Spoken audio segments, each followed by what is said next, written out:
What's up, everyone?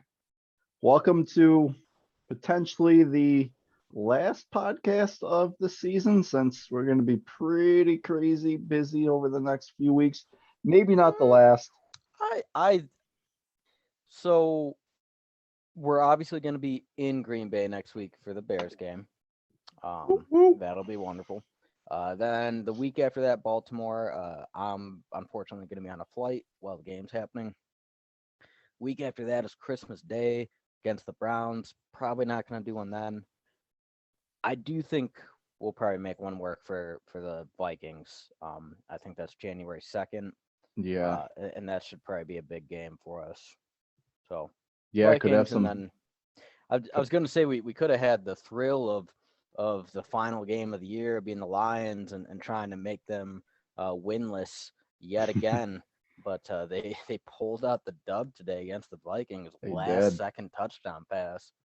They did. Isn't that crazy? We lose to Minnesota, but then Detroit comes back and beats Minnesota like pretty much like a week later. Um, just That's the NFL this year, man. Just a lot of weird games. So That's for sure, man. A lot that of certainly inconsistency. certainly helps us in the playoff seeding. I mean, not that Minnesota's too big of a threat. We should, it makes it a little bit easier of a path for us to win the North. I don't think too many of us were super concerned with not being able to win the North, but it does statistically make it a little bit easier. So Yeah, no, yeah, I always, until the division is actually locked up, I try to set aside draft order and all that stuff and just hope that our division competitors lose. hmm yeah, and the Lions being winless today, like they're not a threat, just helps us. Real bad loss by Minnesota today, but we're not here to talk about Minnesota. We're here to talk about the Green Bay motherfucking Packers and what we think will be some keys to the game, as well as some key players who need to step up and return, or just that we really are critical pieces to our final playoff push here over these last 6 weeks of the season. We'll take a Yeah, quick yeah. look at some of the major non-Packer matchups, as well as Cody's gonna leave you guys with a special little prediction tweet for the winners of each conference. Looking forward to that one, big A guy. prediction tweet, huh? I'm gonna have to get a Or a Twitter tweet, to do not that. tweet. Uh, Uh, Prediction snapshot, I should yeah, say. yeah. Just figured today would be as good a time as any on the bye week and with 5 games remaining to, like you said, kind of get the snapshot of the final playoff push and look at some of our other competitors in the NFC, see how seeding is going to shake out, hmm and look at what we need out of the team going forward. Sounds good to me. Let's get right into it. Oh, Well, a little spoiler there. Darnell Savage is going to be involved in today's podcast. all right. So the matchup that we will be at next weekend, we will be making our return to the frozen tundra Lambeau Field, should be actually frozen this time. We'll be Yeah, making our yeah, return boy. in Night game, 10 years. sun. 10 years, 11 Yeah, years, yeah. 11 It was years. 2010 last time. Yeah. Get to see the oldest rivalry in football. The Bears are going to be jacked up after Rodgers Mm-hmm. publicly declared that he owns them. Um, Which he it's does. uh, it's going to be a good game. I mean, just like, of course, I want to crush the Bears. Uh, but I do feel like it would probably be uh, a little bit more entertaining if they can get Justin Fields out there instead of the Red Rifle. Um, Yeah, you know what? I think he's dealing with some type of an injury right now. However, I think he's real close. I think he plays. I think Allen Robinson, who was out today, also plays. He's been dealing with a hamstring injury. I would expect him to probably be back just because it's a Packer game. Khalil Mack will be out. He's out for the season. Um, as for that, I'm not quite sure of what some other injuries that they're dealing with. I know Eddie Jackson's good to go. He played well today for them. I'm not sure about Akeem Hicks, Yeah. but whenever he's out there, he's always a Yeah, I problem. mean, they still got some solid pieces on defense. Yep. Roquan Smith. Um, like they've got some young corners who are growing with Jalen Johnson, I think. Yep. And technically, they're not mathematically eliminated yet. No, they're not. Um, Surprisingly, uh, I don't know how things are gonna change by the end of the day today, but going into today, the winless Detroit Lions were technically, mathematically, still alive for the playoffs. No So way. that just goes to show you how crazy of a season this has been, and with seven seeds in each conference now, you're gonna get teams trying to play hard for meaningful games pretty late in the year. So this will be a big game for Chicago. Make no mistake. Absolutely. Even on offense, they got some pretty good pieces. Dave Montgomery's been playing out of his mind lately. He's doing really good. Cole Kmet, their rookie tight end last year, is starting to step up, making some plays, as well as Darnell Mooney. He's been stepping up real well for Chicago since Allen Yeah, Robinson's Mooney been looks out. like a real find for them. Yep. Yep. He was hyped up pretty good, pretty big last year. Started to kind of fall on that sleeper list this year on many like fantasy lists and stuff, and he's played very well. But we'll jump into what we need to do to pull out the dub in Lambeau on Sunday Night Football. Maybe if it Technical works. difficulties. There it goes. There All right. we go. I think we need to punch him in the mouth early. Get out, just play smash mouth football, run it down their throats, be super aggressive on defense, get whether it's the red rifle or their rookie quarterback, just get after them, get into that backfield, stuff them, punch them in the mouth, make them, see if they can react and overcome adversity.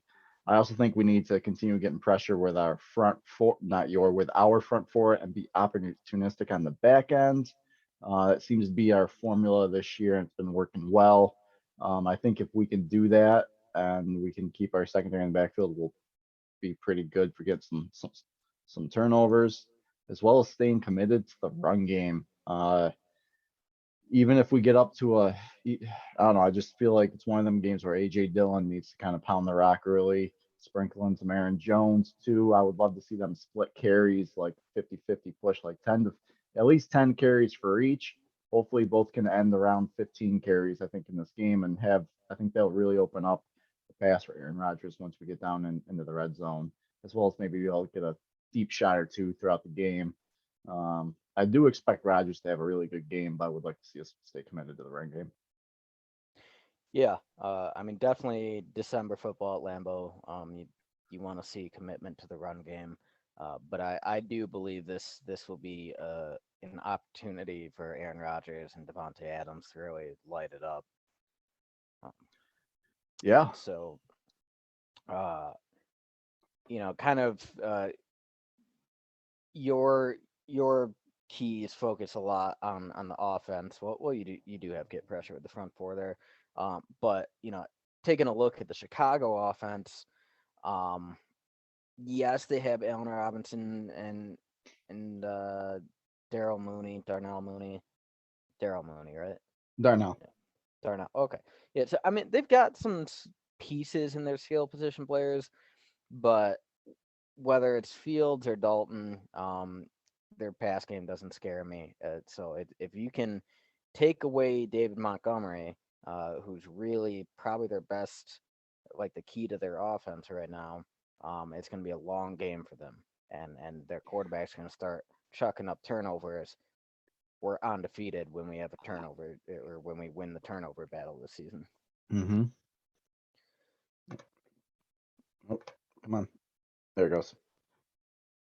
And once again, putting a little more focus on Chicago than Green Bay here, with what they can do well. Uh, I know Khalil Mack is out for the year, but they still have pieces on defense. They have Akeem Hicks, Roquan Smith, um, RT Robert Jackson. Quinn.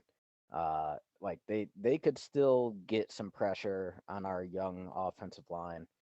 So I think it's really important that we keep Rodgers upright here because if we were to lose this one game, the one way I see it happening is that the Chicago defensive front takes over. Do you see David Bakhtiari being back for this game? I honestly don't know, man. It's we haven't really gotten any solid information at all. Um, and it was just he had the knee scope done what 2 weeks ago. Mm-hmm. Um, I I don't think we're gonna wait until like the last game of the year. Like I think we want to give him a few games to knock the rust off. But I don't know if it's gonna be Chicago. Maybe, maybe I not. I personally don't think we see him. I think I don't think we see him play until week 17. Against Minnesota. I think he plays against Minnesota and then he plays against Detroit. I think they're going to give him 2 weeks to kind of get up to game speed. And we'll just kind of, unless something drastic happens with Yosh Neiman, where maybe he goes down with an injury or he, you know, shows weaknesses. Um, I don't know. It's just an intuition gut feeling. I don't think we see David Bakhtiari in this Yeah, game, and we I probably mean don't see him. it's now that I'm thinking about the remaining schedule, in terms of the pass rush that we're gonna face, uh, Cleveland on Christmas Day has one of the most ferocious pass rushes in the league, and then right after them, Minnesota is actually right up there. I think they're like top three in sacks. So Minnesota has a pretty good pass rush as well. They did lose Um, Danielle Hunter for the year, though, yeah, and I'm just yeah, wondering. Like, I don't know if you want to throw Bakhtiari in against like a super tough test like that right away. Um, So like if he's healthy enough to come back sooner, I wonder if they try to push it and maybe let him warm up against the Chicago or a Baltimore. yeah, man, I really don't see him playing too much. Like, if he hasn't played before the Cleveland game, I definitely don't think that's the game that we throw him out there at. But I don't know. Yeah. We'll Um, see. We'll see. I hope we get him back soon. We need him. I love your third one, man. I love your third key of the game. Yeah, I mean, for whatever reason, in the LaFleur era, as good a coach as he has been, um, we tend to come out kind of flat after bye weeks, and Hmm. I don't know if it's just like the disrupted practice rhythm or what it is, but I don't want the team looking ahead to tougher opponents. Like focus on Chicago, come out, keep your foot on the gas, and bury them. You saw it kind of already this year in week one, where the new preseason schedule had, our starters had an extra amount of time. It was kind of like a bye season or a bye week between the last preseason game and the first week of the season there. Pretty big gap. They asked before about all that time off there, and before kind of dismissed it. They played super flat, the worst I've seen them play all year. They got absolutely crushed by New Orleans. They never even got off the bus. They got off the plane that game. So Yeah. Or hopefully or they even learn. if you look at the Chiefs game, Yeah, we too. Yeah. kind of had like a mini bye there because the Cardinals game before it was a Thursday nighter, so we had like a week and a half in between, Hmm. and defense played lights out, but the offense, like yeah, I know it was Jordan Love's first start, but we put up 7 points, man. The offense was Yeah. incredibly flat and unprepared. Yeah. I mean, I thought Jordan Love played pretty decent. He just had no time to throw. That was just a real big game plan. But looking forward to that one, man. First Bears game we've ever been to. I think it's going to be a doozy. I think Green Bay definitely pulls out that win. I don't think it's even going to be too close. I mean, Chicago always plays us fairly close, no matter how bad they are and how good we are. But I think we win by more than 10. Hey man, I'll give you.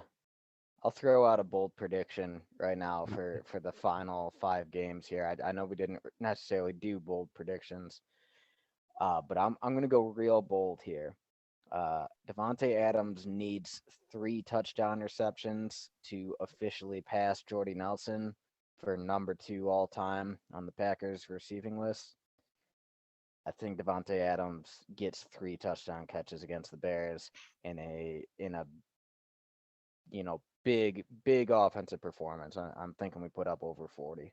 It's crazy that he's so close to getting to beating Jordy's record. And Jordy was known for his touchdowns really in Green Bay. He was Rodgers' favorite like red zone guy. He was the deep threat too. He was the touchdown guy. And it's crazy because I feel like Jordy's tenure with the Packers has been significantly longer than Devontae's tenure with the Packers. Now I'm sure that's just me like overthinking. I'm pretty sure they're probably kind of similar. Um, Devontae's been with us longer than I like think like his first couple of years you just kind of don't remember because he wasn't a big part of our offense those first couple of years. But it's just crazy how it's just kind of like sneaks up on you. Like all of a sudden, right there he is in top three with his stats all of a sudden. And he's what, 29? 29, about to be Yeah. 30. I mean, it's Crazy. an interesting thing to think about. And who knows if he'll ever have the opportunity. But if Devontae Adams were to re-sign with us next year and stay with the Packers for several more years, the all-time Packers receiving touchdown record is 99.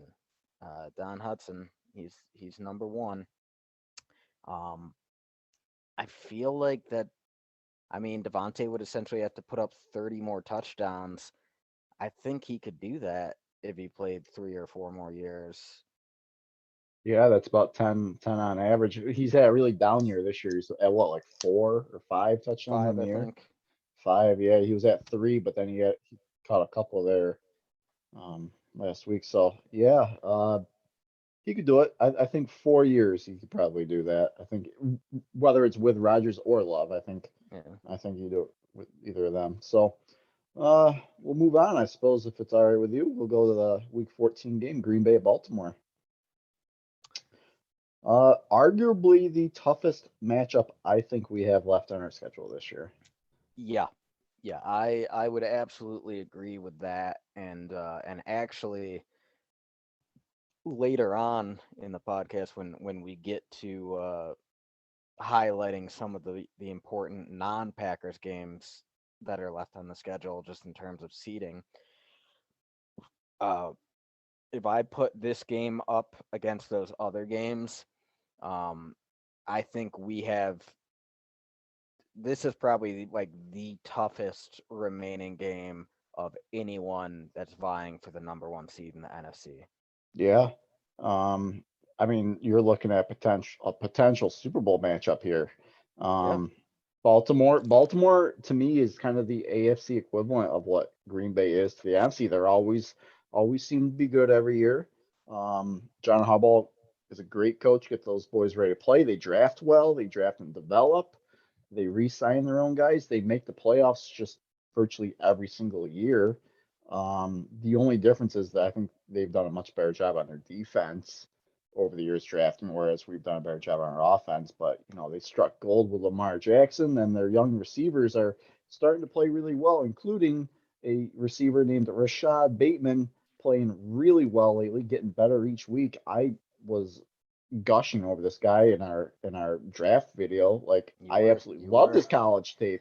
I wanted him bad, and he's I think behind those big three rookie receivers, he's right there as the fourth or fifth best rookie receiver this year, I feel. So getting better each week, explosive offense, great tight end. Doesn't matter who they got at running back because they got Lamar Jackson. He's always a problem. So Yeah, I mean, Jackson essentially drives their running game mhm. and opens it up for whatever running back they put back there. I also think an interesting, you kind of compare Baltimore to Green Bay, uh, in just in terms of their philosophies. Um, when you look at this season alone, Baltimore is very similar to Green Bay in that they have suffered like a number of key injuries and they have found ways to keep winning. Um, not many other teams have been able to do that. Baltimore, like you said, they're just an extremely well coached team, and they're going to be a tough out. They're currently the number Yeah. one seed in the AFC, so like this is very much a potential Super Bowl preview. And with Arizona winning again today and Tampa win again today, every game's going to be crucial going down the stretch. This is a game I feel like we have to win. Yeah. Going forward, like if we lose this game, I don't know if we get that number one seed. Still make playoffs, but looking like we probably play the wild card. So how do we win the game? Well, I think my plan's pretty simple. For the love of God, contain Lamar Jackson. I think that's my first step. Your second step is got to be to contain Lamar Jackson. And your third step, did I mention containing Lamar Jackson? Yeah, I mean it really is that simple. He's a former MVP, doing things from the quarterback position that no one's ever done before. Uh, but that said, if we go over to my number one key here, Kind of similar to start yeah, off. it's he is a dynamic, transcendent player, but if you force him to play from the pocket and beat you with his arm, um, I don't know if he's top 15 quarterback in the league when you're talking pure passing from the pocket. Uh, so if you're gonna beat Lamar Jackson, can't let him take off running. You need to spy him, you need to hit him, and you need to be disciplined with your edge contain. Don't chase the sacks, contain the edge, don't let him bust loose, and trust your secondary to hold up against those receivers. Yeah, not for nothing, Green Bay historically has done terrible against Russian quarterbacks. You go all the way back to Mike Vick days in the 2000s. You go back to Colin Kaepernick once 2010 hit there. I will Um, say this year we've done pretty well though. we We've held faced Kyler a Murray number of them. very well. Um, I'm currently trying to find a crazy Lamar Jackson stat I wanted to show you here as we're talking about this. It's a college stat, and I need to find otherwise I will butcher it and I won't do it justice. But it was crazy. So as we're talking about that, we'll go to your third one here. Yeah. Well, just to touch on my second one real Oh, quick. The reason I say get out to a fast lead is because like the Baltimore offense still goes through the run game. Even if it's driven by Lamar Jackson, hmm the threat that it could go to a running back, all their RPOs and um, just the misdirection. They have a very creative run game. If we can get them out of that and make them predictable, where we know they're passing or we know that Lamar Jackson's going to try to scramble, I think that plays into our hands. And then last but not least, win the turnover battle. As I said, this year when we win the turnover battle, we're undefeated. And if we need to do it in one game for the remaining five, it's going to be this one. Turnovers are going to be key. Yep. I didn't find the stat off the top of my phone. Yeah, I'm not gonna sit here and look for it. It's some crazy ass stat where in college, in one half of football, he had 8 touchdowns, like 500 yards of offense generated, and he was like something like he only missed like 3 passes. It was something. So it was like 17 of 20 passing for like almost 500 yards and 8 touchdowns in the first half when he played for Louisville. I mean, And one just half of football. to think, Josh Rosen went ahead of him in the draft. I mean, they must have played like a D3 school or something like that. But again, I mean, you're still playing against people. It's not like it's just crazy. He's a transcendent talent. Yeah, big Lamar Jackson fan. Hopefully we win. But we do have a team that I felt was going to be a legit Super Bowl contender. I do think they're going to start. I think they're starting to come around a little bit. They dealt with some major injuries earlier in the year, especially to their offense. Um, Obviously, the Odell Beckham project didn't work out, and they got rid of him. But they still got really good receivers there. Jarvis Landry's still there, as well as Donovan Peoples-Jones, their young receiver who's starting to step up. Even I liked Austin Schwartz, who's just a burner, runs like a 4.2, 4.3. Still super raw, but he could become a player for him. And they got pretty good tight ends there with Austin Hooper and David Njoku. And in my personal opinion, the best 1-2 running back punch arguably ever in NFL history. I think with Nick Chubb and Kareem Hunt. Um, Try to think of a better one-two punch besides that. I mean, they're up there. So Yeah, I mean they're definitely up there. Oh, your boy Deontay Johnson just dropped a touchdown. goal. All right, go Deontay, go fantasy football.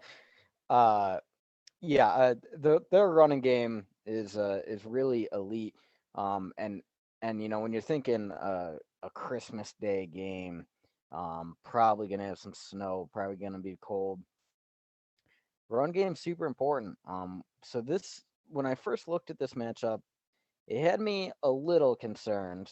Like not terribly concerned, but I'm like, yeah, this could be a tough one, just the way their team matches up against ours. But then I went through the Browns' schedule for the year, and if you take out one anomaly game, you got to go back to like week 4 or something like that to find the last time they scored more than 20 points. Their offense just like I know they've had injuries, but I think it's more than that, man. I think Baker Mayfield, like something is going on with him. I mean, maybe he's playing hurt, but their He offense has isn't playing not been hurt. very good this year. Um, their defense, they have a lot of awesome defensive pieces. Um, Yeah, but at all I'm three levels. yeah, I mean this will be a challenge, but I feel pretty good that Green Bay pulls it out. But let's take a look at the keys here and what we need to do to pull it out. Then we got to stop the run game first and foremost. I think that's the bread and butter. You're also talking Christmas Day in Green Bay, so we're going to be getting potentially like, you know, frozen tundra weather there. They're going to want to run the ball. We're going to want to run the ball. I think forcing them, stopping the run game will go a long way in our endeavor of winning that game. Winning turnover battle, always kind of just, kind of like a no, like a duh, like no shit, but kind of will play a key role here in this game, especially if it is a running game. Winning turnover battle will go a long way. And they're built up front on both sides. They got a great offensive line, one of the best offensive lines in all of football, and they got a great defensive line. I mean, they're stacked. That's clearly the heart of their team. They want to run the ball on offense, and they want to get to you with their front four on defense. Yeah, So I mean winning, Miles Garrett is a defensive player of the year candidate. Like he's yeah, playing lights out. Jadavian Clowney signed there in the offseason. He's on the ops end.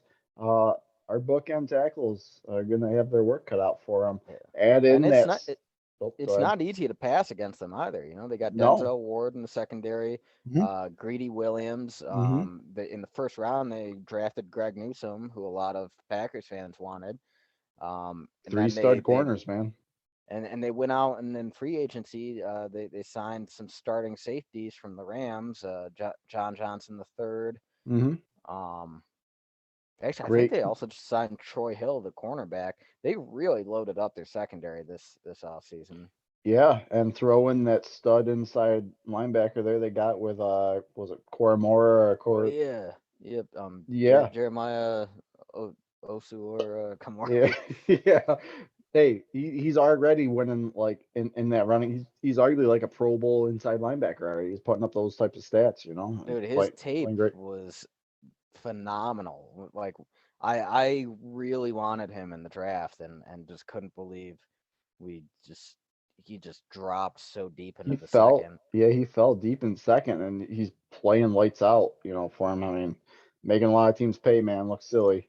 So you're thinking get out to an early lead, huh? Yeah, I mean that's if you want to take the run game away from them, I think this is going to be the easiest way to do it is get out to a fast lead and try to force them into passing. Particularly because I think if they're passing, Baker Mayfield will throw some up for you. Yep. Oh, that one goes without saying, I would think, but yeah, could be a problem, especially with a running game. Oh yeah, I mean this was my thought process. Of Mhm. course, you always want to tackle well, but against guys like Nick Chubb, Kareem Hunt, um, shifty Jarvis Landry, like there are guys who can make a lot happen after first contact on that team. So we need to be sure to wrap up and snow could be a factor as well. Need to play sound fundamental football. Good. Ooh. Also And agree. here, yeah, man, I think if our ground game outgains theirs, we win this game. Who would you rather have if you were just a GM or doing like a fantasy draft? Would you rather have Jones and Dillon or Chubb and Hunt? I would take Chubb and Hunt. No, Yeah, no doubt about it. yeah, I would too. I mean, I I, I I think saw. Dillon's continuing to grow. Um, and Jones probably has the biggest like splash play ability out of any of those four.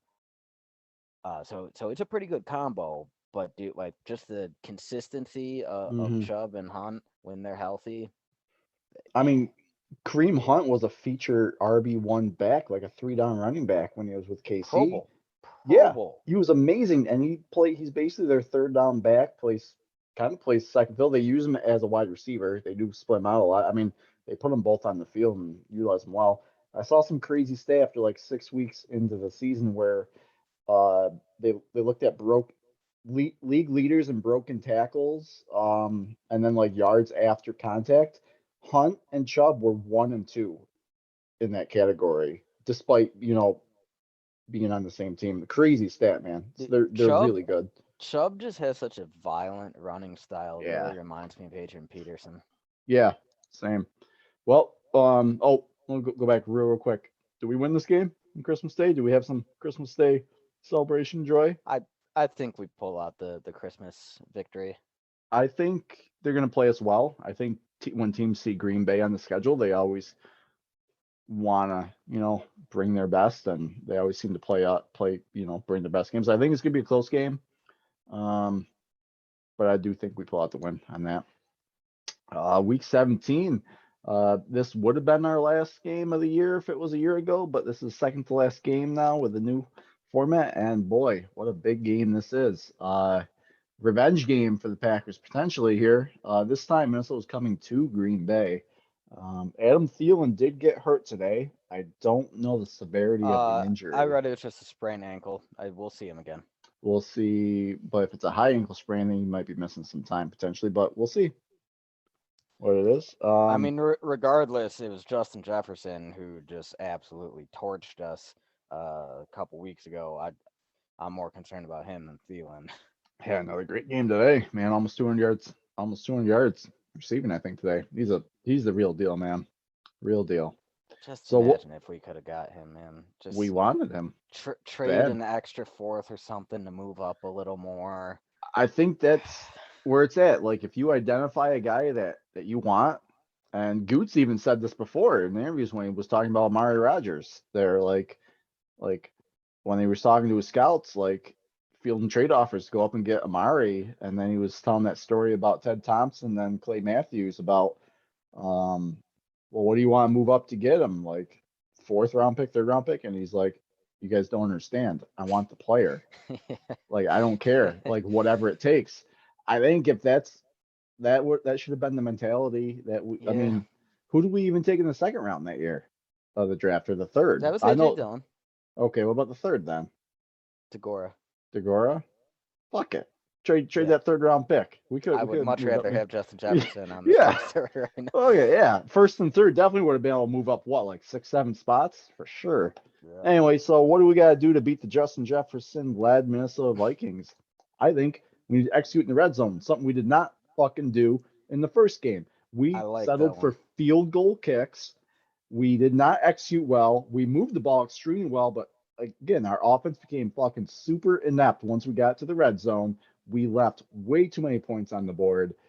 Easily, all we had to do was execute. We were won that goddamn game. So this time, please execute. Yep.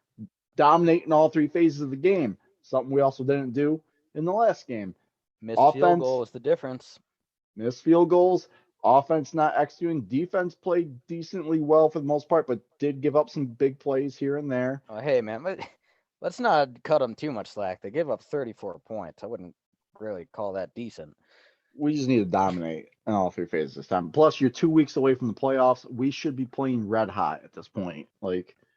So I think this is a game we need to lean on your star players too. We have more star players than Minnesota has. It's just a fact. We're a more talented team. The more talented team needs to pull these late December games out. This is an early January game actually, but your star players should be the ones carrying your team at this point in the season. Yeah, and Lean actually, on your star players. speaking of star players, one important factor to consider here is Delvin Cook. He is out with a torn labrum right now. Hmm. They're saying that it's not going to be a season ender. So you got to think big divisional matchup, NFC matchup. They're probably going to be pushing hard to get him back in this game, but he might not be 100%. Even if he doesn't go, though, their backup, Mattinson, he's pretty darn good too. I think he put up about 100 yards today and a touchdown. Yeah, I heard originally when I was looking into it for fantasy purposes that Madison or Cook was only going to be out for 2 weeks. This being week one, out for next week. Madison gets to start next week and he could be back for that 3 weeks, which would give him, he would be definitely back by the time we play them in week 17. So I don't know. Those sometimes the things are just kind of hearsay.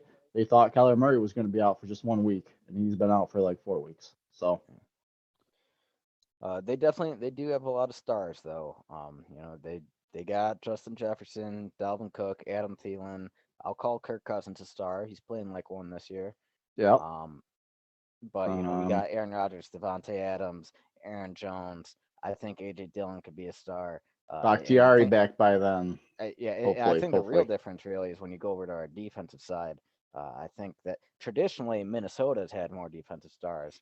I think that has shifted in our favor now. You know what? Actually, I'm glad you say that. If you think about it, I think we have a more talented defense than Minnesota does now. Finally, I think we have more Finally, talented defense. Yeah, finally. finally. Yeah, All yeah, right. All right. So my first key, this one's pretty obvious. All of my keys are a direct response, to the loss that we had a couple weeks ago against them. If we don't want to get swept by the Minnesota Vikings, and believe me, they will be given everything they have to sweep us. Their playoff lives could be on the line here. they always We fucking play us good. cannot get beat deep again. We just got absolutely torched. Justin Jefferson had over 180 yards, I think. Um, just you can't let that happen. They're so good at it too because they have such a good fucking running game, man. So like, it's almost like pick your poison against them. You play back if you play back to make sure you don't be them deep, and then all of a sudden you're giving up 5-6 yards to Cook, on every play, and then they just paper cut you to death. So then you move your safeties up in the box, try to stop the run. All of a sudden you're that boom, a little play action, and they fucking beat you over the top. I mean, they're tough. Hopefully Cook's not 100% as you said. But Well, no, come on, go. I'll Hold on. tell you here. There you go. My number two. That was a nice editorial change you put there. Uh, but Real dirty, my real number two. comfortable jeans. This directly ties into number one. I think that if Rashawn Gary had played that first game against Minnesota, which it was the one game that he missed with his elbow injury, uh, I think that would have given us the extra split second, of landing our pressure on Cousins, because we actually had a lot of quarterback hurries in that game. It was one of our best defensive line performances, but it just wasn't quite enough. And Cousins was able to get those deep shots. With Rashawn Gary back, hopefully by this point in the season, Darius Smith back as well. I think we're going to get that pass rush edge, and just level Cousins into the ground. Which, as we saw last time, when he's under duress, he will throw questionable balls. And this leads directly into my third key here. We had our hands on, I don't know, 4 potential interceptions in that Yeah, game, and yeah. the only one that we actually brought in was negated by penalty. That can't happen again, man. You need to, if you get your hands on the ball, you got to come down with it. We need to win the turnover battle. What a shitty loss that was, man. What a shitty loss. Dude, I hate I'm even the revisiting only it. thing that I can say to make myself more at peace with it is that I think that was pretty much Minnesota's best shot, and that was maybe the most banged up we've been all year. I guess I don't know. I'll say the Chiefs game because Aaron Rodgers was out of it. That's probably a more banged up squad, but other than that, like we were in very rough shape. Minnesota gave us their best shot in their house, and they came out with a 3-point victory when we had a missed field goal. I'm feeling pretty confident that we win this one at home. Um, I don't know if you listened to the McAfee show after the Vikings loss. Um, if I knew we were gonna go into this route with this conversation, I would have, looked it up and had it saved, and I wish would revisit it. But Rodgers was talking about like basically what he sees at the line of scrimmage on Mike Zimmer's defense, and like the things that the average, person at home doesn't see. It looks simple, but it's not. Like he's talking about like a guessing game, like you get a feel for what they're gonna do, but then you kind of gotta take a guess at what they're gonna do. And he's like, sometimes you're right, sometimes you're wrong. But with Mike Zimmer's defense, he's like, he even amazed. He's like, I'm usually not that right with like guessing on it, because he's so freaking good at disguising coverages. And he referenced one play where he's like, they put two guys to like attack the A and the B gap, and they move their linebackers up, to like show blitz. And I knew that they might just push him back into zone coverage, and then just, drop back.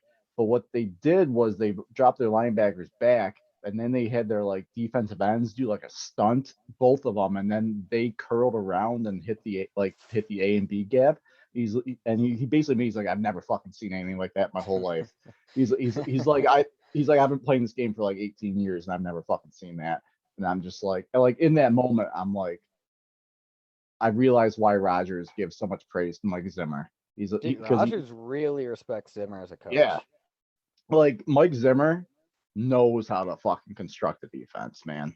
Like when he was saying that, I encourage you or anyone else that watches this, all fucking seven of you guys, please go check out that McAfee clip after the Vikings game and listen to Rodgers talk about the Zimmer defense in Minnesota. It's crazy. And plus just hearing him talk about football, you can see why he's just a fucking football genius, man. Just next level. Anyway, Football maestro. think we win this game this time. I think we get our revenge, man, especially in Lambeau. January 2nd could be the first game back. Kontext is back doing this, doing our podcast, by the way. So Yeah, I will say that I think, I think Baltimore is going to be the hardest game remaining on the schedule. I would probably put the Vikings after them. over Cleveland. I think so. Okay. Okay. Last game of the year, brand new. Week 18, never before seen in the NFL. Week 18, this is going to last for 2 years, and then we're going to move on to a week 19. Before I get into Detroit, not to get too off topic, do you think we go to 2 bye weeks at some point? I personally feel like we go to 2 bye weeks, and there's Yeah, a I mean, 20-week season, if 20-week season with 2 bye weeks. if they're actually going to make it in an 18 game schedule, uh, I think the players union would consider striking if they don't get an extra bye week. Like these guys are just getting too beat up. I think it creates more injuries too. Like not having Mhm. any rest, it just puts guys at higher risk. I definitely think we're gonna move to a 2 bye week system. I mean, everyone's kind of, predicted that this 18-week thing is just a stopgap until for them to get to a 19 game schedule, and we play two extra regular season games instead of just this one. And then they take away a preseason game. But I don't know. It's just something in me that feels like the NFLPA is going to negotiate for 2 bye weeks. Then it'll be a 20-week season to have a whole number because just feels like a 20 weeks with 2 bye weeks and then 2 preseason games. It's just going to be the way to go. Regardless, for now, this year and next year, this will be our last game against the now winning streak Detroit Lions. Their first dub this week. We play them on the final game of the year. They're coming to Green Bay though. So what do we need to do to beat Fend Detroit in off this? these mighty Lions. Yeah. Well, I think we need to execute. We just need to play our game, do what we do best, play fundamentally. In fact, there you go. Play fundamentally sound football, tackle well, run crisp routes, hit your blocks, uh, play your gaps, pick up blitz pickups. Just have sound special teams. I need to fucking throw that out there. Make your kicks, by the way. Just play fundamentally sound football.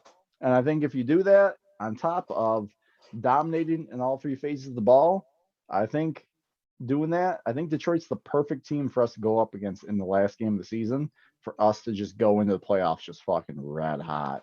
I want to see us just destroy Detroit in the final game of the year, whether we get that bye week or not. If we don't get the bye week, it's even more important for us to just dominate this team. Get out to a big lead early, maybe rest our starters, in that fourth quarter, hopefully, and then just start setting our sights on the playoffs. I don't. This could be a trap game. Like if we're still fighting for that number one seed there, I hope this isn't See, one of them trap games. I don't think it's gonna be a trap game. Because trap game, you're usually looking ahead to the next opponent. If we're in contention for the number one seed, this team absolutely knows what's on the line, and they will not look past the Lions because they'll be playing hard, trying to get that coveted playoff bye week for some extra rest. I think we're going to come out firing on all cylinders. I think that's going to be a nice little tune-up game. So there does exist a world now with this new playoff format where we can still secure home field throughout the entire playoffs fairly with a fairly decent chance. So obviously, if we finish as the 2 or even 3 seed, especially if we were finished 2 seed, we obviously get the home field in the wild card. We would not play the number 1 seed in the second round of the playoffs, but that would then make us a home team then playing against the highest seed after that. And then if the 1 seed loses in the conference championship, the NFC Championship would then come through Lambeau again. We would still get that. So we would be hoping that the low seed, pulls off an upset there. Last year it was the Rams. We dismantled the Rams there, so that ensured that Tampa had to come through us. But even as a 2, even 3 seed, we could still get home field throughout the playoffs if it goes our way. Yeah, I mean that is one thing that if you end up as the 2 seed, even though you're playing on wild card weekend, you're playing against the 7 seed. So that probably means you're playing someone like the Vikings or the Falcons or just the Eagles. Like you're not going to be playing a very good team. So like as long as you can get through that game healthy, some people might look at it like it's a momentum builder. But Washington gave Tampa their best shot last year, and they were the 7th seed. well, and that's why I said but. I was gonna say any given Sunday, you don't know what's gonna happen. If you have the bye, 100% guaranteed you're playing on divisional weekend. And I also think that just given the injury situation on this team, I would really prefer to have that extra week of rest. Make sure guys are feeling as healthy as possible, particularly late returners. Like, there've been all sorts of rumors about Bakhtiari and Darius and Jair returning soon. We haven't heard much about Josh Myers returning soon, but we have Yeah, heard we that we haven't. don't think it's a season ender. So my guess is he's probably coming back, you know, the maybe against the Vikings or Lions or something. So that extra week of rest could be big for a guy like Josh Myers.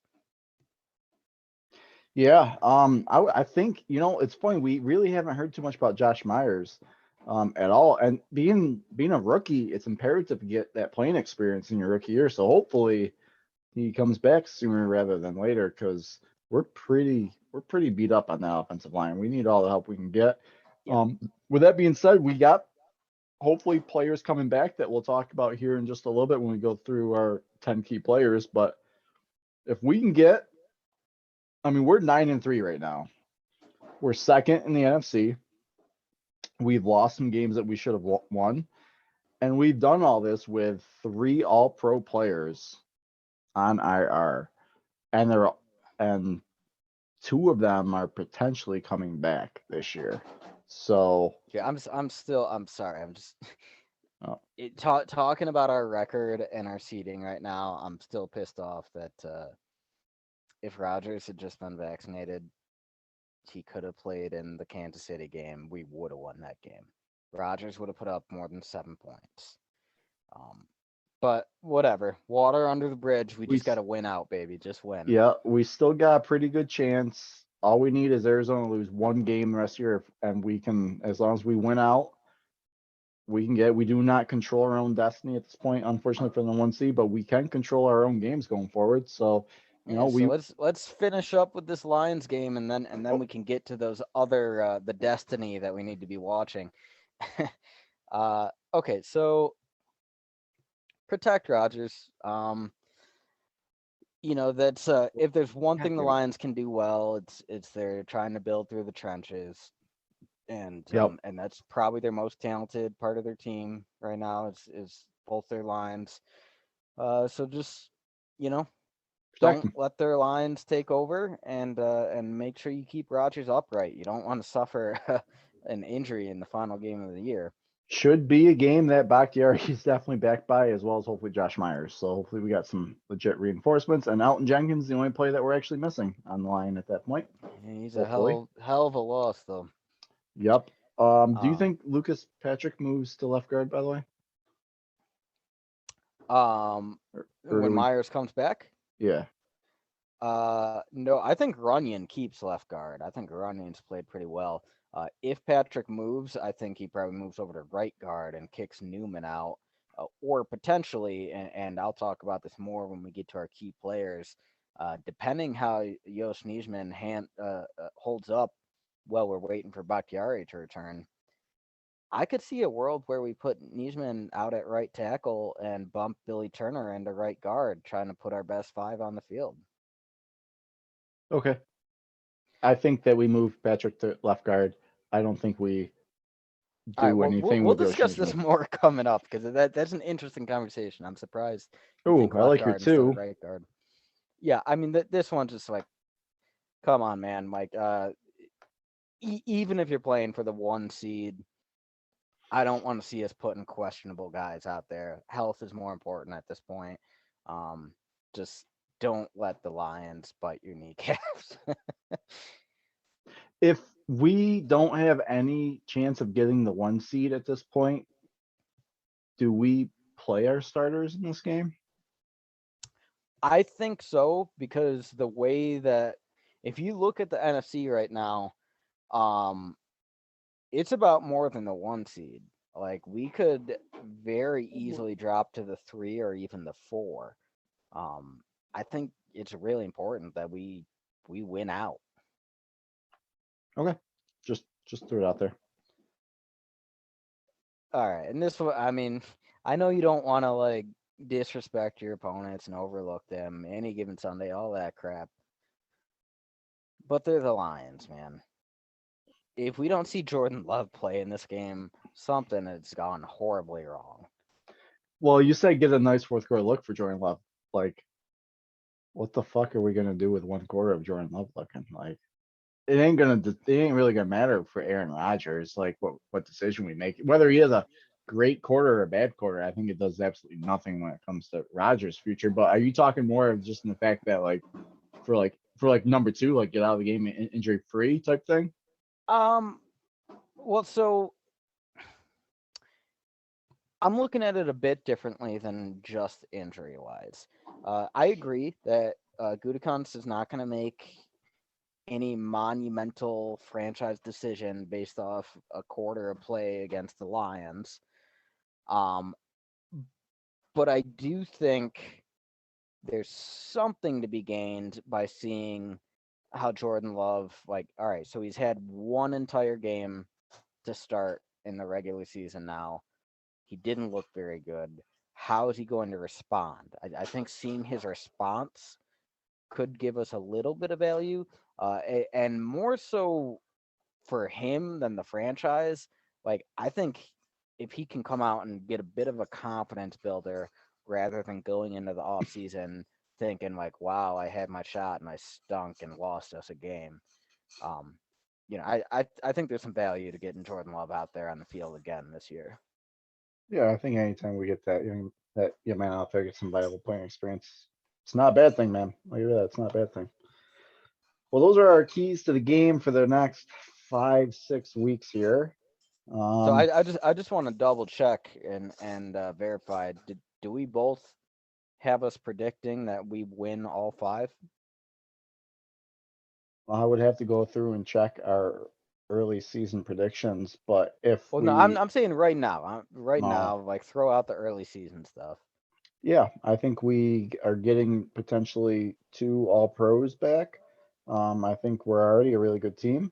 Uh, even as banged up as we are, I think I think we're going to be the best team in football, man. I think we're already in the top three for arguably best in football, and we're getting players back and we're getting healthy. As long as we stay healthy, I think we're easily the best team in the NFL. So yeah, I think we went out. Yeah, I agree. I think we went out. I think in the past I might have picked that Baltimore one as a loss. It's going to be a hell of a tough matchup on the road. But the resolve that this team has shown this year, and they just keep digging deep and finding ways to show up. I think they rise to the occasion, and If and that we win out. And even if we win out, it's not a guarantee that we're the one seed, but I think we're going to give ourselves the best shot. if you remove the Saints game, which is kind of the anomaly, I think we've easily been the most consistently good team despite the injuries. Yeah, Um, I mean that's so the thing. You look at every other team in the NFL right now, and even top performers like Baltimore, they've had just absolute mhm. like just head scratching stinkers in the middle of the year. Whereas I really attribute that Saints loss to like it's felt like it was still preseason, like the team just Yeah, wasn't ready for the year to yeah. start. Uh, but like every other team in the NFL, they can look fantastic one week, look Mhm. terrible the next. We've been very consistent. Yeah, no I team's been able to have their way with us, even with massive injuries in our losses. Yeah, So, dude, like the Minnesota game, we lost by 3 points on the road. mhm. The Chiefs game, we Didn't lost have by Aaron six Rodgers. points on the road with our backup quarterback. We've been incredibly consistent. Yep. So 10 key plays for the rest of the season. We'll make a little asterisk note. This is not necessarily the most talented or most important players. These are just players that will need to either return from injury and play at a huge level or have just kind of been floating by at the moment. And we need them to kind of take that next step up and just be complete, legit superstars for us going forward. So you will not see like an Aaron Rodgers on this list. He's already, it goes without saying that he needs to just literally play an MVP level. And he's expected to play an MVP level going through the rest of the season, as well as Devontae Adams. So, Yeah. I really look at this list as guys who we can realistically expect to elevate their game. Like, yes, is it possible that Aaron Rodgers bumps up his play to the MVP level of last year? Yeah, it's possible. But I think it's a little unreasonable to expect that kind of elevation. Whereas the guys you're going to see on this list, they have the room to step up over those final month of the yeah. year. Yeah, these are going to be guys that we're going to need to step up to win a Super Bowl because Rodgers and the Aaron Rodgers and Devontae Adams are already doing. They're going to show up and do their part. We need these guys to step up and make sure they do their part week in and week out. So starting off, we need to get David Bakhtiari back, man, and we need him to play at a really high fucking level. And I know there's going to be rust, man. He is not going to look like an all-pro left tackle when he comes back.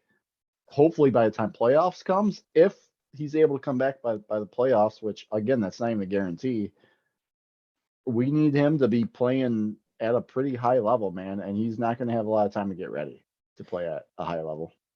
Yeah. And I mean, historically, look at guys coming back from ACL injuries. They're not really full strength when they come back. It usually takes about 2 years for a Yep. full strength recovery. So I honestly, I don't expect Bakhtiari to be playing at his usual all pro level. What I'm hoping for is that he can give us the level of play that Elton Jenkins did. Jenkins, I don't think he was necessarily playing at a Pro Bowl level, but he was playing solid enough that you could leave him on an island and against quality guys, and Rodgers Mm-hmm. didn't have to worry too much. So if Bakhtiari can come back, knock the rust off, and play at a solid enough level where we don't have to worry about helping our left tackle, that's going to be key. Yep. Well agreed. Yosh Nijman. While David Bakhtiari is out, we do not know when he will be back. My personal prediction is he will come back after Christmas, and we'll see him the last 2 weeks of the season. Um, I believe Cody thinks he'll come back a little bit earlier than that, but I'll let him say that himself. I think Yosh Nijman, as long as he's our starting left tackle, needs to play like he played last week.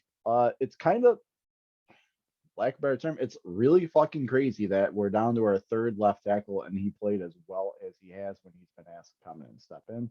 In fact, he was graded as one of the, if you are a follow PFF, he was graded as one of the top 5 highest graded Packers in ratings last week. I think he had like an 88 rating, which is easily the highest of the offensive linemen. And I mean, that's a really high fucking grade. So crazy that our third left tackle played Yeah, that well.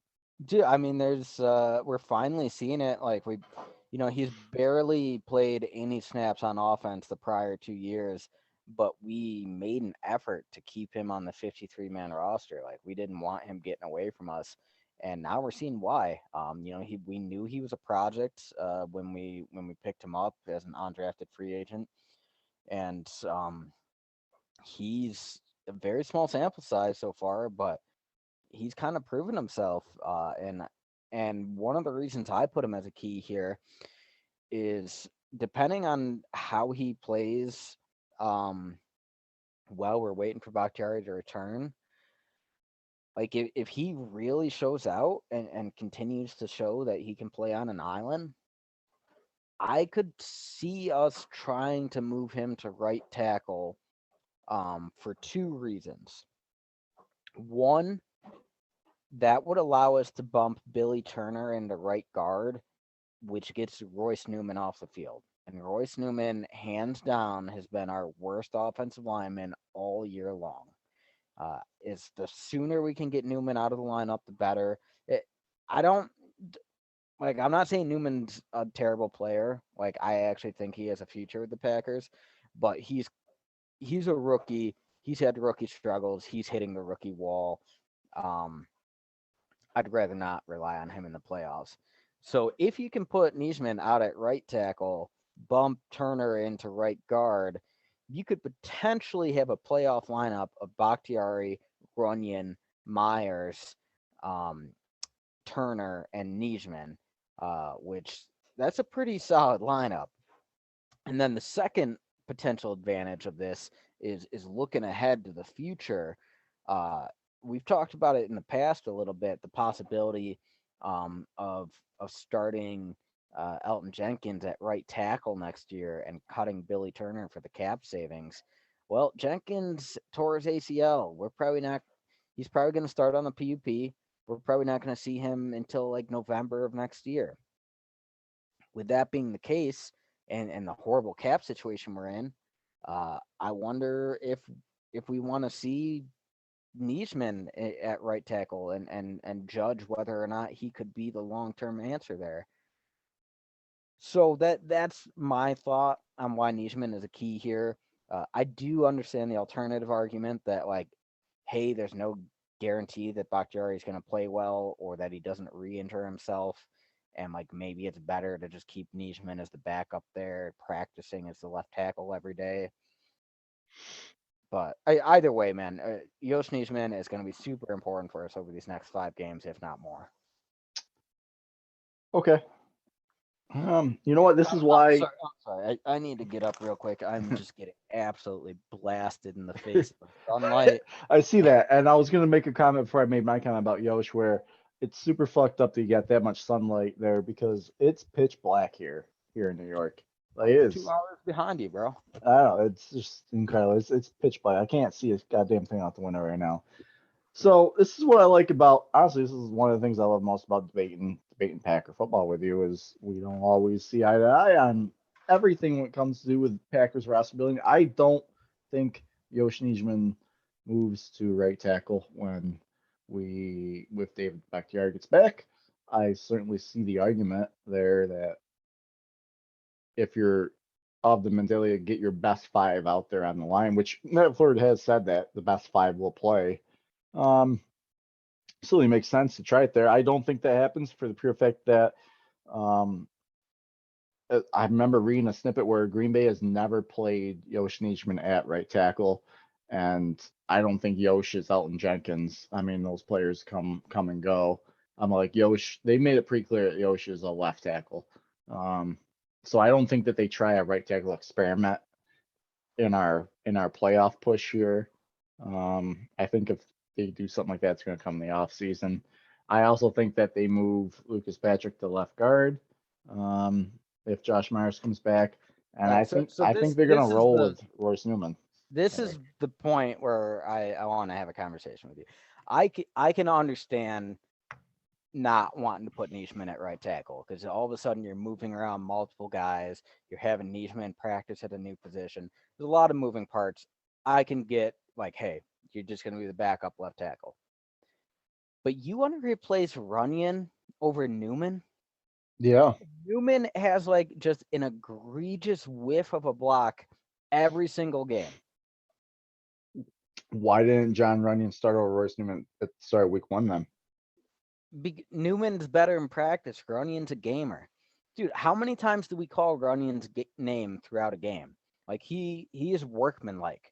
Newman has been just a disaster waiting to happen. Like he doesn't have NFL strength yet. Like he needs to develop more strength. As games wear on, he gets tired and he can be taken advantage of. And that's not even to mention the mental mistakes. Like by any metric, whether it's Pro Football Focus or ESPN or just like any service you're using, Newman is one of the worst starting guards in football. I want him out of the lineup. I think it's insane. I would rather have Runyon switch sides to right guard and start practicing a new position than keep Newman in there. I mean, it could happen. I just think. I mean, I just personally think they're going to keep Newman at right guard, and I think Lucas Patrick, without an out, will take over at left guard. It's just kind of like a precedent thing. Like I think, I mean Newman, they've seen everything on Newman for the last 10 weeks.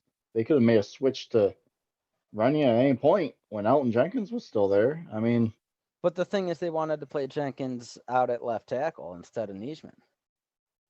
yeah, I don't know. But I don't when know. Like, Myers was playing, they had Lucas Patrick at left guard. I don't think they did. I'm pretty sure they did, wasn't it? It was Elton at left tackle, Patrick at left guard, center was Josh Myers, right guard was Newman, and right tackle was Turner. I'm You go back to like I'm week 8, week 9. I'm pretty sure that was the dude, I am lineup. fairly certain that Runyon has been starting at left guard since like week 2 or 3. Like I feel like we need to look this up. We'll look this up. You want me to look it up now? And I'll also say this in defense of my argument. Yeah, bring it up. And while I'm saying what I have to say, you research it. But Lucas Patrick, last year he was our starting right guard for 15 games or whatever. Like, I don't think he started game 1, but after Lane Taylor got hurt, he took over. So he has an entire season as a starting right guard, and that was probably his best season as a pro. So, like, if you're going to move Patrick, I'd feel more comfortable with him at right guard than left guard. I'm just gonna throw a random week out here. It's week 5. Let's just put week 5. I think Myers is playing week 5.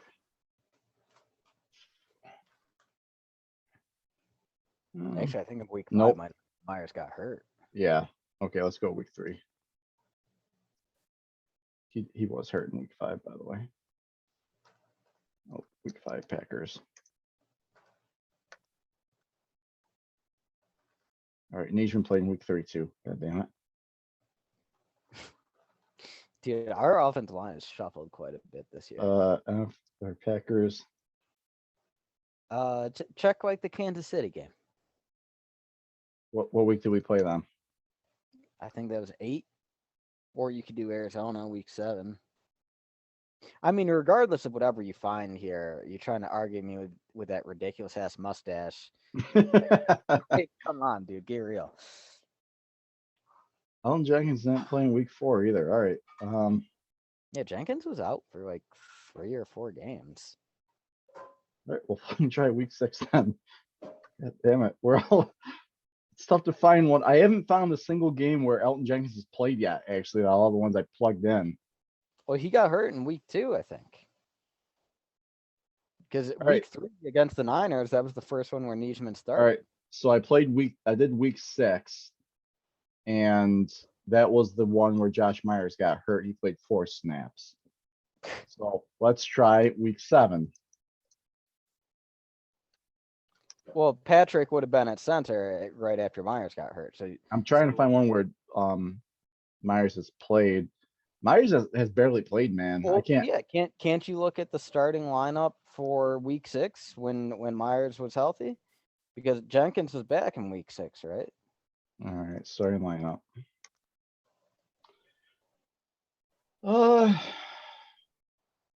I'm not finding anything right off the bat here. Was it just give him like snap counts instead? Yeah, I'm only finding snap counts. So let me find the snap counts for this and see who's got a lesser snap count than the others, and I could just okay. So Elton Jenkins, this is week 6. All right, Elton Jenkins played 59 snaps. John Runyon Jr. played 59. Royce Newman played 59. Billy Turner played 59. Lucas Patrick played 55, and Josh Myers. All right, so John Runyon did play left guard when Lucas Patrick was just backup center. Then. All right, you're right. I am curious. Check out week 2 real quick, because I think that's the game where Jenkins got hurt, but he started it. And Myers was healthy in week 2. It's the game where Eric Stokes started getting significant playing time.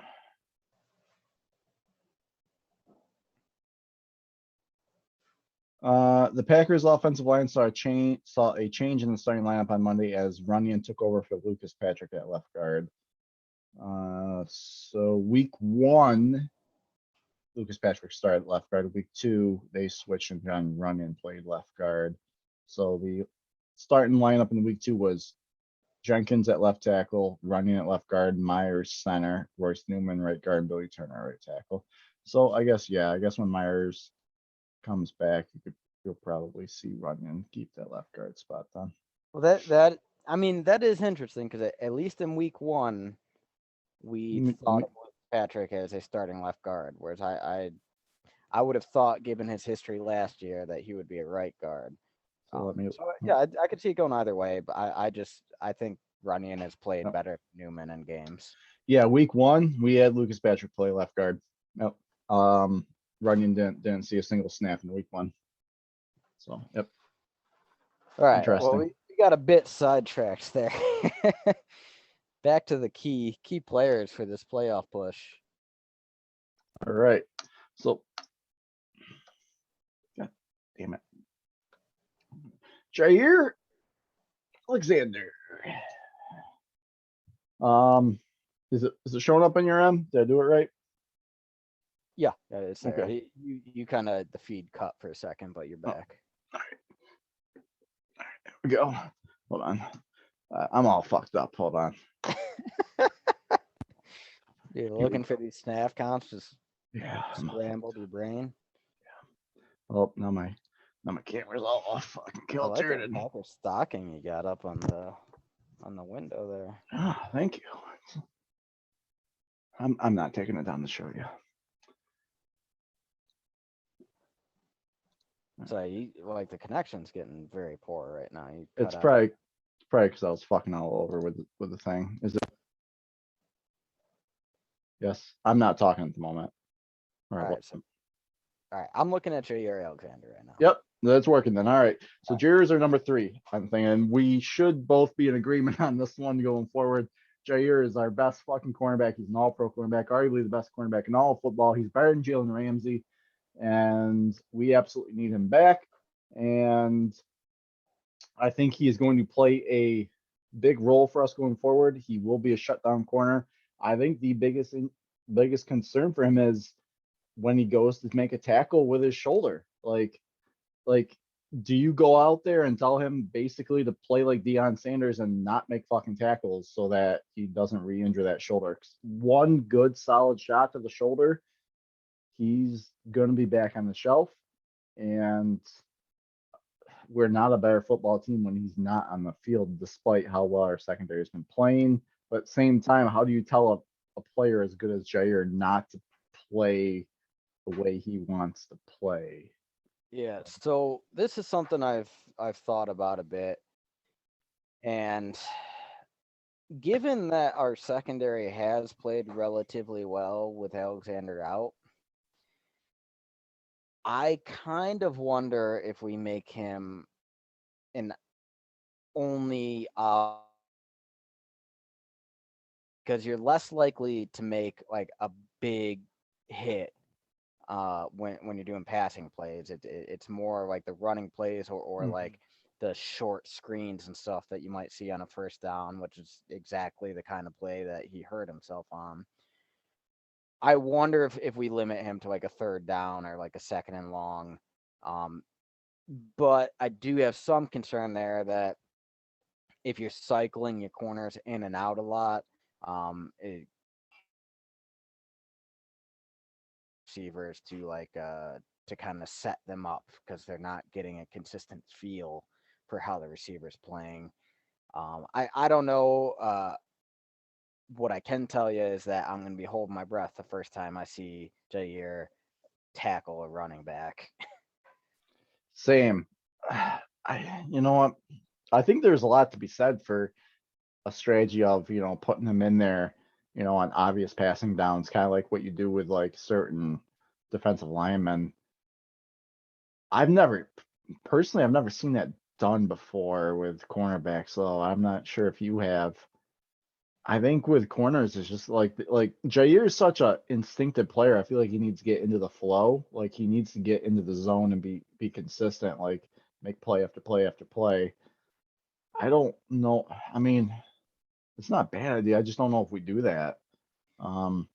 Honestly, with the way our secondaries played, which they played really well, even when he's been out, I think when he's good enough to go, we put him out there, and we hope he stays healthy. And if he gets fucking hurt again, then well, all right, next man up, man. He's back on the shelf, and Douglas and Stokes and King got fucking carry us then, man. Like just back to like sucks. We had him back for a week or two, but now he's back on shelf, and you get back to the Omens crew again there. But yeah, I'm gonna hold my breath too. I think that's the strategy. I think once he's back and he's playing, we're gonna let him just go. And if he gets hurt again, and we're gonna hope that he doesn't. It's definitely I'm going with that approach. At a certain point, you gotta injuries happen. It could happen to a player who's completely healthy. Yeah. It's we'll see how it goes, but regardless of how we play him, if he's on a snap count or if he's out there every single play, he's going to make our football team better. When do you see him coming back? Everything. Freaking Eric Stokes sending out a tweet today. Yep. Cryptic tweet. I'm thinking we might see Jair against Chicago next week. If I'm a bet man, I think we see Jair back against Chicago as well next week. I think Jair comes back next week. Yeah, as you said, Eric Stokes sent out a cryptic tweet just simply saying he's back. Don't know who he's referencing. I know the Twitter universe went wild, thinking he's talking about Jair. He could be trolling us and be talking about Kevin King, though, who's also been out and is likely more than likely the one coming back first than Jair, maybe. Or you'd be talking about someone, personally, or like, who knows? But I mean, we do also have to consider it. It could, like, even if he is directly talking about Jair, it could just be like, he's back to practice. Like he's not back for games yet. But Yeah. I mean, regardless, it sounds like we're going to be seeing him soon. I would certainly say before we close out against the Vikings and the Lions. And it also sounds kind of promising for Darius Smith as well. I think we're going to see both of these guys in the month of December. So typically, I think an AC joint is 6 to 8 weeks. I believe this would be like the 8th week. I think he would be out on this season so far. So he's on the longer end of it. So we could see him. Before I move on to the next one, when Jair comes back, what does our secondary look like, do you think? So who's lining up opposite Jair? Is it Stokes, King, or Douglas? I don't want to address this until we get to I put a specific category in for our slot cornerback. So I feel like that'll be the more appropriate time to talk about it. Oh shit, I took that one out. You took it out? You son of a bitch. I took that one out and I replaced it with another player. All right, well, I guess my bad. So the return of Jair is going to have a ripple effect on our secondary. And frankly, I think the biggest effect we see is going to be who plays slot cornerback. I'll tell you how I see the secondary shaking out. And I'll assume that they let Jair be a full go. He's not limited in any capacity. He's a starter. He's going to lock down. And I think we give Rasul Douglas the other starting side. Sorry. My mistake. I misspoke. I think we give it to Eric Stokes. And then the slot, I think, goes to Rasul Douglas because he's shown such aggression and tackling ability. I think he would be a perfect slot player. And with Jair on one side of the boundary, that's going to mean that Stokes only has to deal with the number 2, and his speed will be an element for where depending on the matchup, maybe it switches between Stokes and King. But I kind of think that Chad and Sullivan's played solid, but he hasn't made impact plays like Rasul Douglas has. I think Chad and Sullivan loses his job because Jair returns. All right, so I'm going to go on a little bit of a 2 or 3 minute tangent on this one because my mind's going crazy thinking about this because there's so many different possibilities. One, the first thing that comes to mind is I don't remember the last time our secondary's been this deep before. All of a sudden, out of nowhere, starting cornerback last year, Kevin King has all of a sudden moved down to our 4th cornerback. And by no means has Kevin King gotten worse. In fact, he has best game as a Packer of his career just a few weeks ago where he was just making play after play and just, making surefire tackles too, just playing great. And then he followed up with kind of a dud and then he got hurt. So Douglas won the NFC Defensive Player of the Week last week, like with his play. He's been playing out of his mind. What a pickup. Arguably, Gutekunst should be winning like GM of the year with these pickups he's had between Campbell and Douglas here. and then also doing stuff like keeping Yosh Nijman around. Eric Stokes has made a couple rookie mistakes, but he's arguably the top rookie cornerback this year. He's Eh, got Patrick Surtain might have something to say about that. more pass breakups than Patrick Surtain does. Yeah, but Surtain just had a 2-interception game with a pick six. Well, good. Don't Well, get me wrong, Stokes has played well. he better. He's a top 10 pick. Stokes was like 30th. Stokes has played well. He's gone against number one receivers. He has taken his lumps. He's lost track of the ball at times. He got really beat up against Minnesota. But yeah, overall, he's impressed me with his play. He's aggressive, good hand use. That's why I think he's going to be out on the boundary ahead of Kevin King. I think. What about putting Jair in the slot? No. Jair is a good slot player, but just the chances of injury are going to increase so much in the slot. I could probably see Douglas playing. Man, you know what? It's just great. I don't know what they're gonna do. Dude, and another interesting thing is back at the beginning of the year, there was actually a game or two where we started playing King in the slot. I was thinking that. I was like, there might exist a world where we see King take over that slot position, and then that cornerback 2 spot really comes down to Stokes and Douglas. And I'm thinking about this, and it kind of makes sense in a weird, fucked up way. The way King's been tackling this year, now he's not the fastest guy, but he can tackle.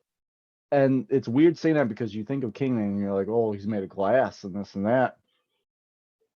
He can tackle. He just gets fucking hurt when he tackles half time, but he can tackle. We saw it when we were doing watch parties. He made really good tackles. Dude, I mean, Christ, I could see it. We're getting so into depth here. If you're thinking long-term strategy toward the Super Bowl, King, and you bump him down to like 4th in the lineup or something to make sure that he's healthy when we're in the playoffs, and then you've got an experienced starting quarterback who you could,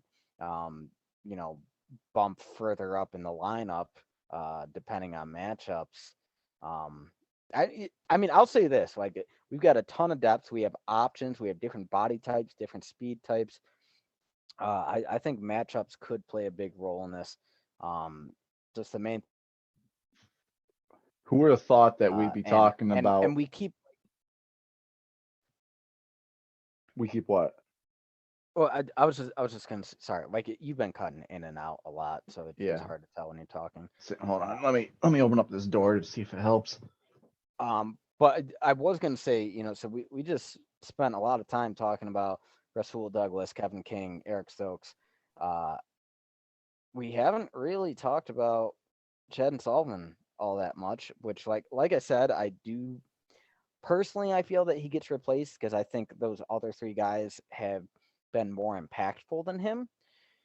But it's not like he's really played poorly this year. I mean, he did let up a big touchdown reception against the Rams last week, but like he's played pretty solid. We don't call his name a whole lot. On the same token there, it's not like he's made a lot of impact plays.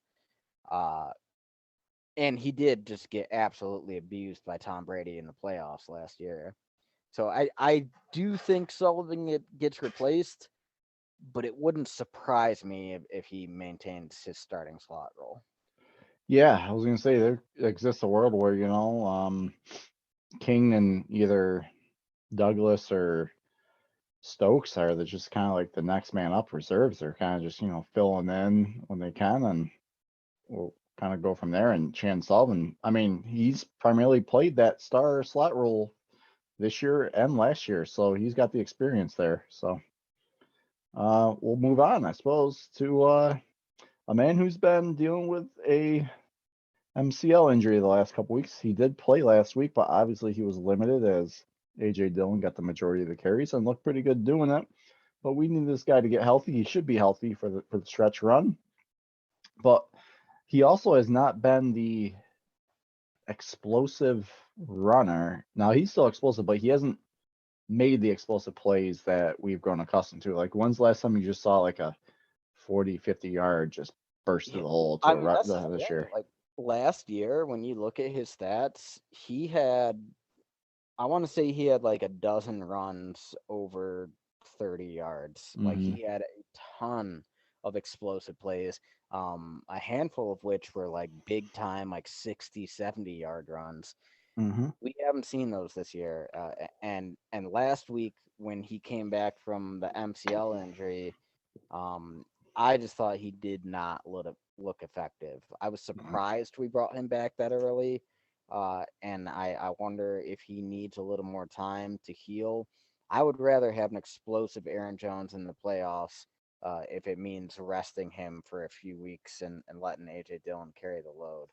I think the fact that he was able to play last week and he gets the bye week this week makes me think that he should be good to go for the season. I mean, nobody's 100% at this point in the season, even after a bye week. But the fact that he was ready to go and get what, like 7, 8 carries makes me think that Maybe more than that. I think he had like 11 or something. he should be ready to go. I mean, I know we don't have the offensive line that we had last year just because of injuries. And, you don't ever get better when you lose the best center in football. But yeah, definitely missing those big, huge runs out of him this year. I mean, there's been like one or two, but Yeah. we And need him to honestly, step up. I don't think he's been as utilized in the passing game Yep. either. Hmm. I thought he was a pretty big and vital component of our pass attack last year. And this year it just I mean, yeah, It's crazy. I feel he's like up AJ there. Dillon's been a better pass catcher Yeah, than I he mean that's the has. thing. AJ Dillon, I kind of get more excited when I see him catch the ball now. Yeah.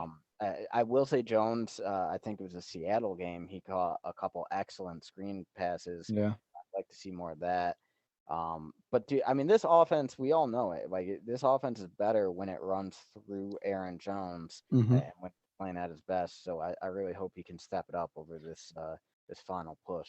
Yeah, we need to. In fact, I don't know off the top of my head here. I might be an idiot saying this because maybe it was just like 3 or 4 weeks ago. But when's the last time Aaron Jones had 100 at a game? It's been a while. I actually think it might have been Cincinnati. Um, It's been a while. I know and that. like as far as like a multi-touchdown game, I think he had Like three week 2 or 3, touchdowns. I think. Yeah, he had three touchdowns. Yeah, I think it was week 2 against the Lions. Yeah. Other than that, I don't think he's had a multi-touchdown game this year. Yeah. Uh, kind of a down year, but like it's not like he hasn't looked bad this year. It's like he's getting hit in the backfield a lot because our offensive line isn't as good. Um, so hopefully, as the line gets reinforcements and as his MCL recovers, that he can come in and really be that lightning to AJ Dillon's thunder. Yeah, I would love to see him have his best games this year against teams like Baltimore and Cleveland going forward. So hopefully the best is yet to come for Aaron Jones. Certainly need the young man going forward. Um, is that our next guy? Oh, no. What's going on? What's going on? What's going on? Holy shit, what's going on? What are you doing? I don't know what I'm doing. Give me. Okay, Josh Myers is next. Whew. All right. I feel like we already kind of covered Josh Myers when we are Yeah. talking about So Roche. we do need this guy to come back, and we need him. I mean, he is a rookie. I feel like I think Lucas Patrick has played almost as good as Josh Myers has. I disagree. I think Myers played much better. Patrick has had multiple games this year where they were just flat out bad games where he was giving up sacks, letting guys blow past him. And we're talking as recently as I saw some big mistakes in the Rams game. I I think we can't get Josh Myers back soon enough. he really impressed me with his early season play. I want him back as the starter. I like you. I don't know if you know this or not. You probably haven't paid because I haven't paid attention, which is why I'm asking it. Do you know how Creed Humphrey's doing in Kansas City? You know who was the perennial #1 pick at center in the draft, who we passed on to take Josh Myers, and then Kansas City took him shortly after. So Surprising. yeah, so I haven't really kept up on it too diligently. I do recall reading maybe within the last month or so that he had started the year out kind of rocky, but then he's been rounding into form. Um, so I think the consensus on him was he was just the better athlete, but we like Josh Myers because he was the better like quarterback with like yeah, communication and stuff. So which I mean, the whole point of the pick was to replace Corey Linsley. yeah. So we needed him to be able to make the calls, and he did a good job of it. Like Rodgers even commented on like he had a really veteran presence, making the line calls. He made some mistakes from here and there. That's to be expected. But I think the interior offensive line has probably been the biggest weakness on the entire team, when you look at the overall season. Uh, so if we can get Myers back, I think that will be a big help. Can't hurt to get good player back ever, right? I'm still so pissed at Jenkins towards ACL. The whole year I was waiting for him. Like, we're gonna have Bakhtiari, Jenkins, Myers, whoever we want at right guard, and we'll Yeah, just right. Like I don't ever hope for a player to get hurt, but it's almost like why not like Royce Newman? Like why couldn't it have been Royce Newman and not fucking Elton Jenkins? Like I'll give Newman this. If the kid has shown us one thing, it's that he can stay healthy. He hasn't missed a snap all year. yeah, yeah, he hasn't. And he's played every single game, every single snap. So hopefully the experience does him well and he can become a solid pro for us going forward. We need this man to step up in a big way. We certainly like his blocking so far. He's been okay in the blocking run game. His running still leaves a lot to be desired. He's still very raw. He's getting better, but he's no Robert Tanyan in this regard. And I know learning the tight end position is super hard to do, but we need this guy to step up because we don't have anyone and there is no help coming. Dude, Um, I will go as far as to say that Josiah Degora will be the X factor for a championship run. Like, he did catch a touchdown pass, I believe, last week in Minnesota, I think. yeah, he caught one in Yeah. Minnesota. Um, yeah, I think he might have caught one last week as well. So he's starting to get worked in a little more. Um, Before Tunyon got hurt, we almost never put Degora, as an inline tight end. He was Hmm. always like an H back.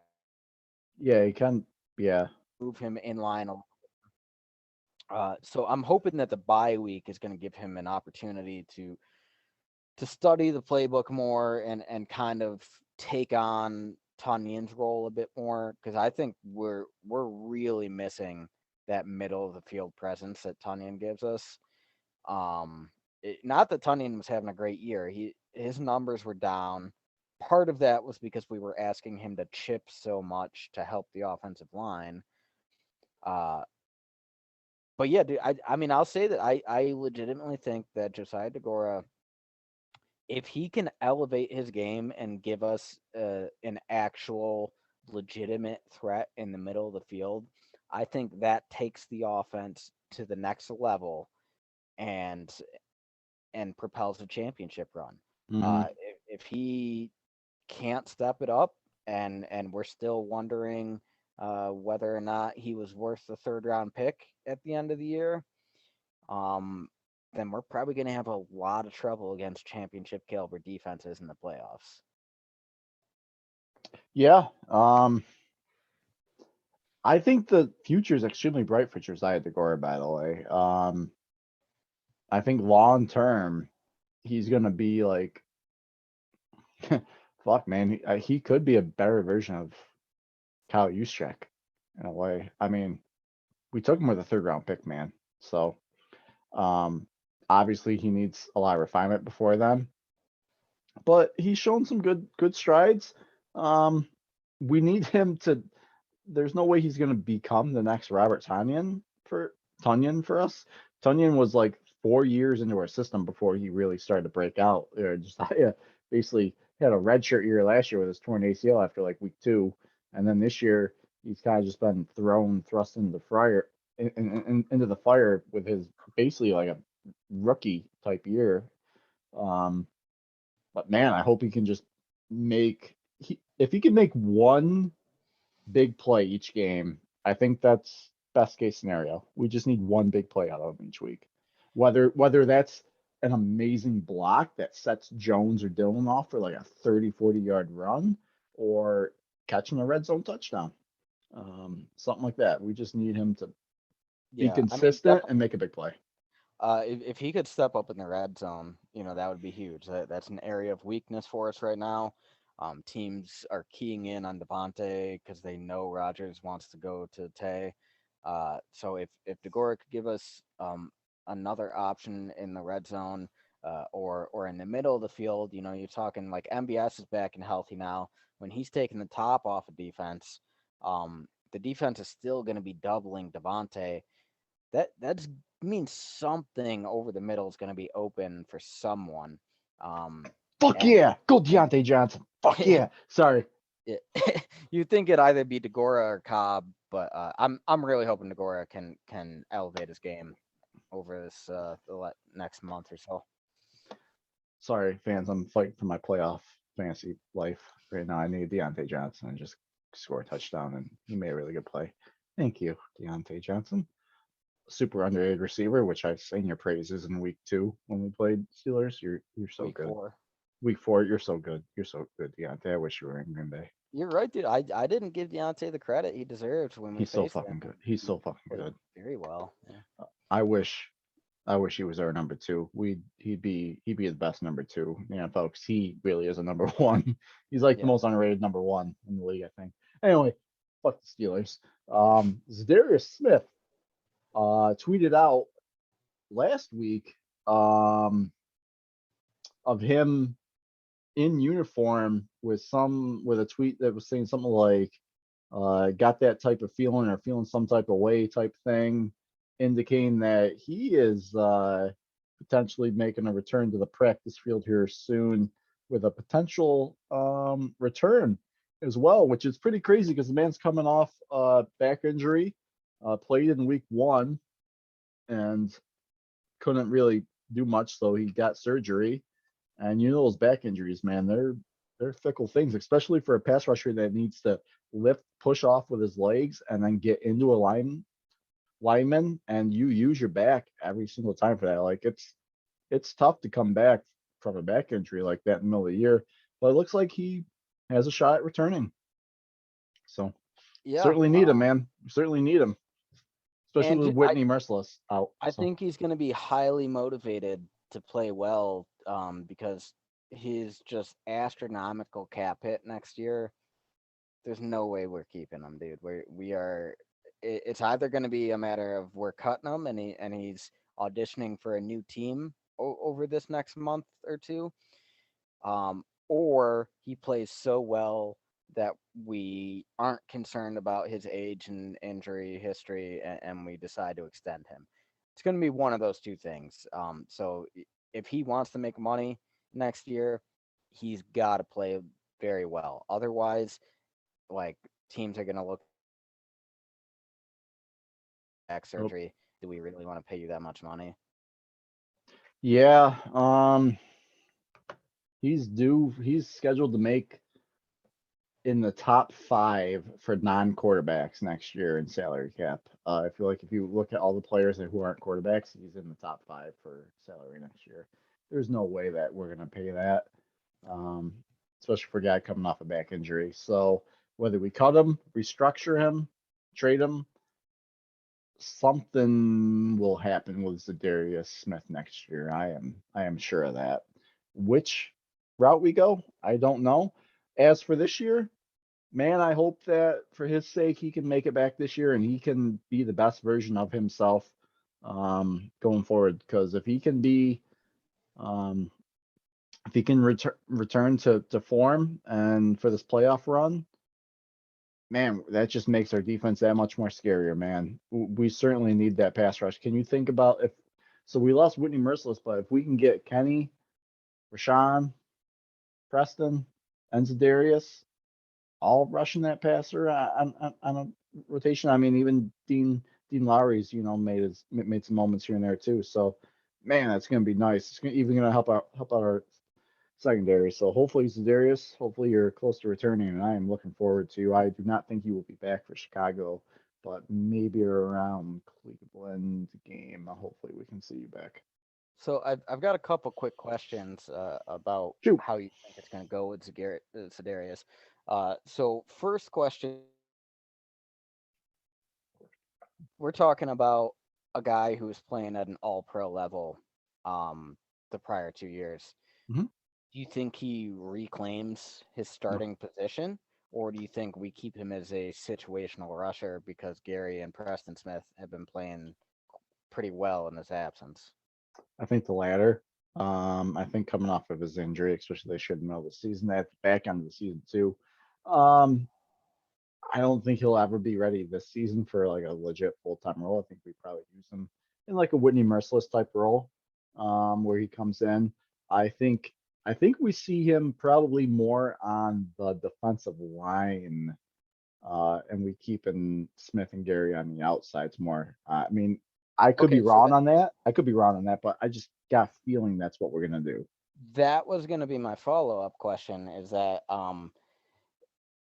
historically we have used Zedarius on the line a lot, hand in the dirt, playing as like a 3-4 end. And he's done well there, and it makes our defense really versatile, and it would allow us to keep Rashawn Gary and Preston Smith Mhm. out there. But I do also think that, like, hand in the dirt linemen, you probably are putting more stress on your back. Yeah, Um, 'cause you gotta hold up more in the run game if you're out there. so But like I don't think that we use them hand in the dirt on obvious running downs though. right. And I think that when he is hand in the dirt, I think we use him more on stunts. I think you're gonna see him moving around and not just like bull rushing the linemen a Yeah. ton. Because we've kind of given Kenny Clark the green light to kind of just like line up wherever the fuck he wants. Like if I want to go over the nose, I go over the nose. If I want to go to the three technique or the five technique, I'll just do whatever the fuck I want to do because I'm Kenny Clark.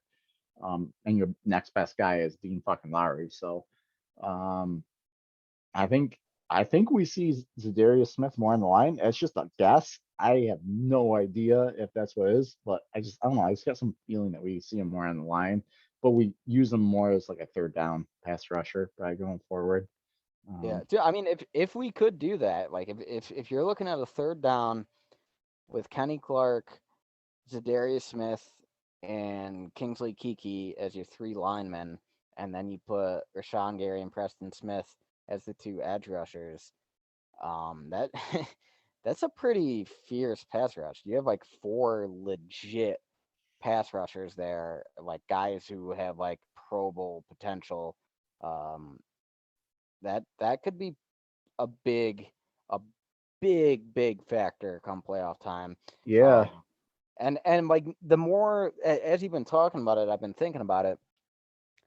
Like, yeah, there might be a higher injury risk if you play him on the line, but I don't necessarily know that Green Bay's gonna care. Because like if they're looking at it like this is his last year in Green Bay and they're probably cutting him next year anyway, they might just roll the dice and be like, all right, man, you know your body. Take care of yourself out there. right.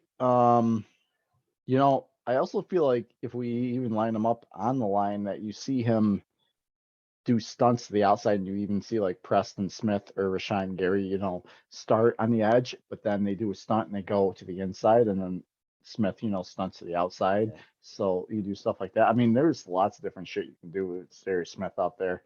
I don't yeah, know, man.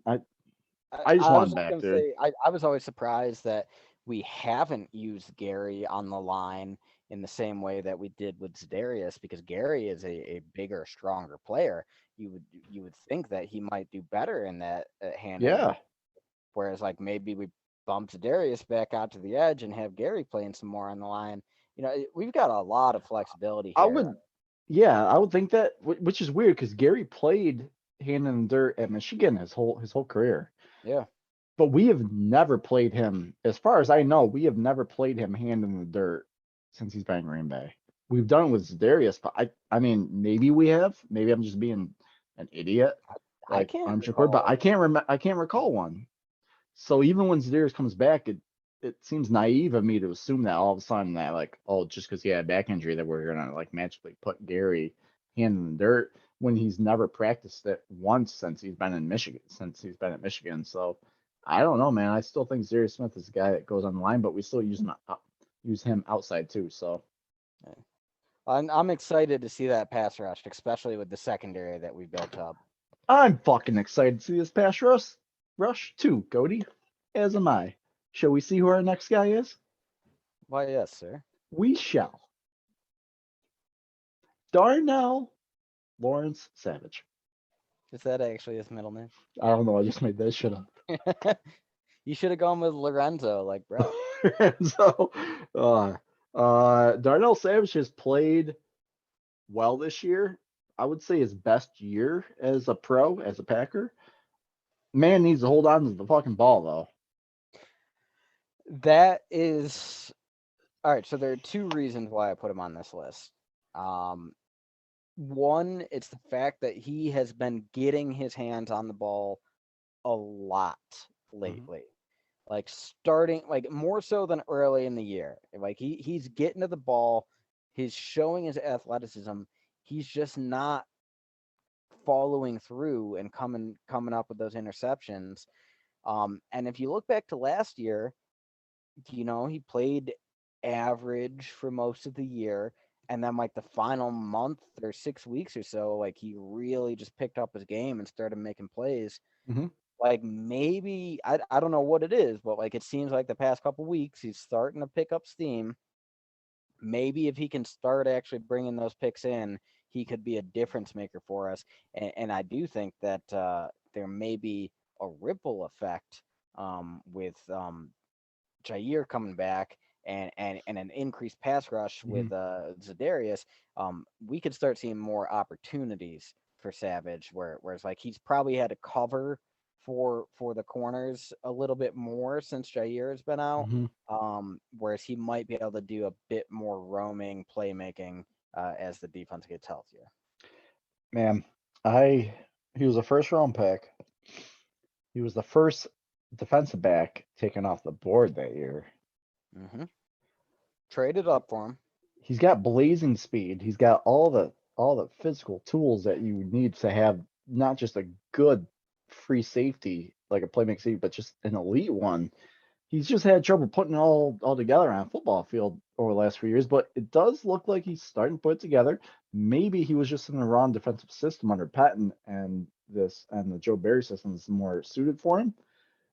I mean, you look at a guy like John Johnson, who played amazing in that Rams secondary, and Darnell Savage blows him out of the water from a physicality, like athletic trait standpoint. So No doubt about that. Yeah. maybe you're starting to see Savage come into his own and understand the Joe Barry system. I'll be honest, he is one of those question marks because his contract's coming up here soon. And do you pay him? Do you not pay him? I don't know, man. He's like he's one of them tough decisions. He's done enough to show you glimpses of him wanting to be your future at safety, but you also at the moment feel like maybe you could do better there with someone else. I'll say this, he is the closest to Nick Collins I have seen since Nick Collins, but he is not Nick Collins. He is nowhere near Nick Collins yet, but he is getting there. He is Well, getting there. we got to remember Nick Collins. He didn't really look particularly good for the first, what was it, 2 years of his career, maybe even His three. His And third year, he started to ball out. yes, Yeah. third year he just kind of skyrocketed. This is Savage's third year, Hmm. so he hasn't had exactly the same trajectory as Collins, um, but yeah, I mean I will say from the eye test when you watch them play, uh, Savage has that same kind of elite athleticism. Hmm. He could put it together. He could be a Nick Collins All Pro type of safety. I do think that right now Adrian Amos plays better and is more important to the defense. And Hmm. frankly, I think he's criminally underrated. And if I had to pick who I was going to pay right now based on their current play, I would rather pay Amos and let Savage go.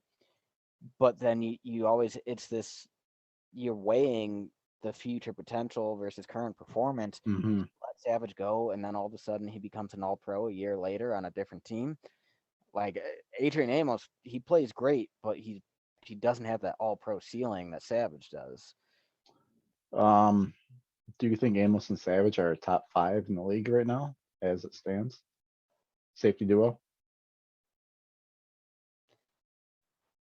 I don't know. I mean, the Bills definitely have a better safety duo with I was Hyde. well, I wasn't gonna like get into the Bills, but I mean, because that's like a 2-minute conversation. I don't know if I want to go into it, but I had a conversation with a friend Wednesday because it dawned on me. I'm just kind of driving to work, and I was like, so Micah Hyde was a cast off in Green Bay, played well in Green Bay, by the way. We should have re-signed him because he did nothing wrong and he played great. We're just idiots and tried to play him as a fucking corner when he's a safety. So the Bills are like, oh, we'll pick you up, and he became a great safety. Jordan Poyer dealt with injuries in Cleveland. Cleveland's like, you'll never be anything. So they didn't resign him. They let him go. Bills were like, oh, we'll pick you up. We'll pair you with Micah Hyde. Two castaways that two teams didn't want. They put them together, and all of a sudden, they're probably the best safety duo in the NFL. Making plays, at least one game changing play, whether it's a sack, strip fumble, or an interception every week. They're not Micah Hyde and Jordan Poyer, but they're still pretty fucking good. I don't know Yeah, if I they're mean top 5. it's a good combo. I think it's a Hmm. longer conversation where I would really have to dig into what the starting combos are throughout the league because like I know like you can go to Seattle and you got Jamal Adams and what's his Quandre Diggs. yeah Quandre Diggs that's a pretty good combo. Like we would have to really dig into it. So I'll just say this for now. I think they've been playing solid, and I think they have room to elevate their game. It looks like maybe over the past 2-3 weeks they've been starting to do that, and I hope that they continue to do it because if we can get some top level safety play come playoff time, I don't know how you're gonna beat this defense, man. Yeah, it's gonna be tough, man. I'm looking forward to it. If Savage can be that X factor and make Nick Collins like plays in the come playoff time, man. It's gonna be because he didn't really make plays in the playoffs last year. I don't remember him ever being an X factor in the playoffs last year. If he can make plays this year, we're gonna be cooking with gas, man. We're gonna be Yeah, cooking with gas. honestly, so like I kind of labeled Josiah DeGora as like my offensive X factor for the rest of the year. I'll say Savage is my defensive X factor. Yeah, he's played good. We need him to play great going forward. So this is the one I switched out. I mean, the only one I switched out. This was your star play corner. Um, Rashawn Gary's 6.5 sacks on the year. Playing better. Plus, I just really like this fucking picture of him because he looks like a fucking savage. His Um, shirt's got he needs a bigger shirt, dude. He's wearing his fucking no, JV it's uniform out there. it's fucking perfect. It's perfect. Rashawn Gary's been a beast. He's getting better each and every week. It's crazy to think that just last year we saw the promise, but he was still like clearly third on the pecking order. But this year he's by far been our best edge rusher, man. Like he is the future, and he's finally like even if Zadarius is like 100%, like if Zadarius was 100% going into the year, do you think he would still be playing better than Rashawn Gary has played this year? Um, Maybe. I I mean, mean, So if you're saying 100%, you're talking about a guy who's had 26 sacks over the past 2 years. That's pretty elite production. I So don't. Yeah, well, he's an all pro, but I mean, I don't think I would put him up there. But man, he's getting there, dude. He's really getting there. He is so accelerated faster that's than what I'm. Zadarius has. Well, no, I don't know if I would agree with that because Zadarius, Zadarius' third year Was was still in not Baltimore. Darius was not a starter in Baltimore. He was a part-time player when he came to us, and he bursts out onto the scene with 13 sacks in year one, and then he had 13 sacks in year two. Um, I think 100% to Darius is still a better pass rusher than Gary. Gary's a better run defender. There's no doubt about that. Gary might be the more complete player. Um, and I do think one important thing to note is like people might see the 6.5 sacks that Gary has so far and be like, oh, well that's not really that great. Like TJ Watt has like 13 and he's missed a couple games. Um, but if you actually look at like quarterback hurries, quarterback pressures, quarterback hits, Gary is like top five in the league. It's just he hasn't necessarily closed out with sacks, and if you put a Darius Smith across from him, you might start seeing those sacks come. Yeah. I'm glad that we picked him. I was critical of the pick at first. It's I almost do, I like do, I still think Jeffrey Simmons would have been a better pick though. maybe, yeah, he's been. I mean, he's been a stud in Tennessee. He surely has been. But He's I been mean, I don't like know. Aaron Donald level balling. But look, I mean, he's still been a really good player. Did here, fun fact, did you know that coming out of high school, when he graduated high school, he was the #1 recruit in the entire nation? I did know that, Andrew. #1. And he's a Green Bay Packer. I like the guy. I think he's pretty Yeah, cool. I I hope he do. stays a Packer for a while. The one game he missed, the Minnesota game, we dearly missed him. I think we win that game if Gary plays. Dude, like Preston Smith stepped up with like maybe the best game of his career that Yeah. week, and it still wasn't enough. Oh, Yeah, Sean Gary's huge for us, and yeah, I do think that like seeing how he can elevate his play with Za'Darius returning and seeing how he holds up with the elbow injury, like he looked pretty good last week against the Rams. He got a sack strip.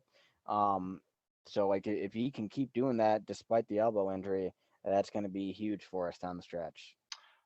second fun fact today: Jamal Williams had his first fumble of his career today. You know what? I actually I read somewhere that he had gone. Um, I think he actually set an NFL record for most consecutive carries by a running back without a fumble. I said that last week. Okay, all right, yeah, it Yeah, must have you been heard this that week. from me. You heard that from me. Yeah. Yep. It was Well, over. It you was over like jinxed him, son of a it bitch. was over like 400 carries without a fumble or something like that. He went his entire Packer career without a single fumble. Yeah, his first one today, and the Lions won, so it all worked out. Uh, I think this might be our last one. Yeah. Yeah, This I believe is the last one, and maybe the most important of them all. man, just make your goddamn kicks, dude. Just make your fucking kicks. Yeah, Please get the whether it's the operation or you're getting into your own head now. I believe the misses last week. The operation was good, but Mason just missed. I mean, you can blame it on the wind if you want to go that route. 'Cause I guess the wind was bad, but man, do we need special teams to fucking just figure it out by playoff time? Just figure it out, man. yeah. I mean, you can't keep leaving 3 points on the board multiple times a game. Like you said, in the beginning of the year, I definitely think it was the operation, the snap and the hold, some really poor blocking by the field goal unit.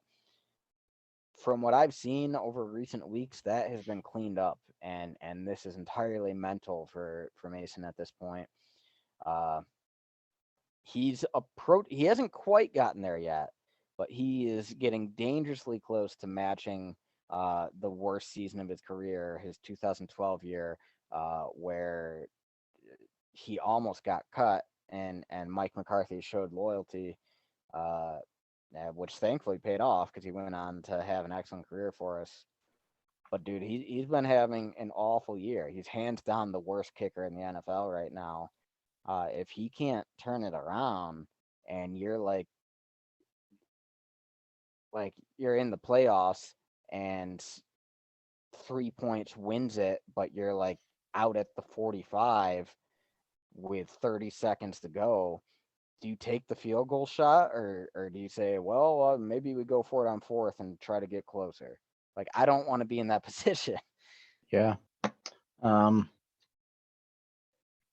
I'll hit you with three things just off the top of my head right now.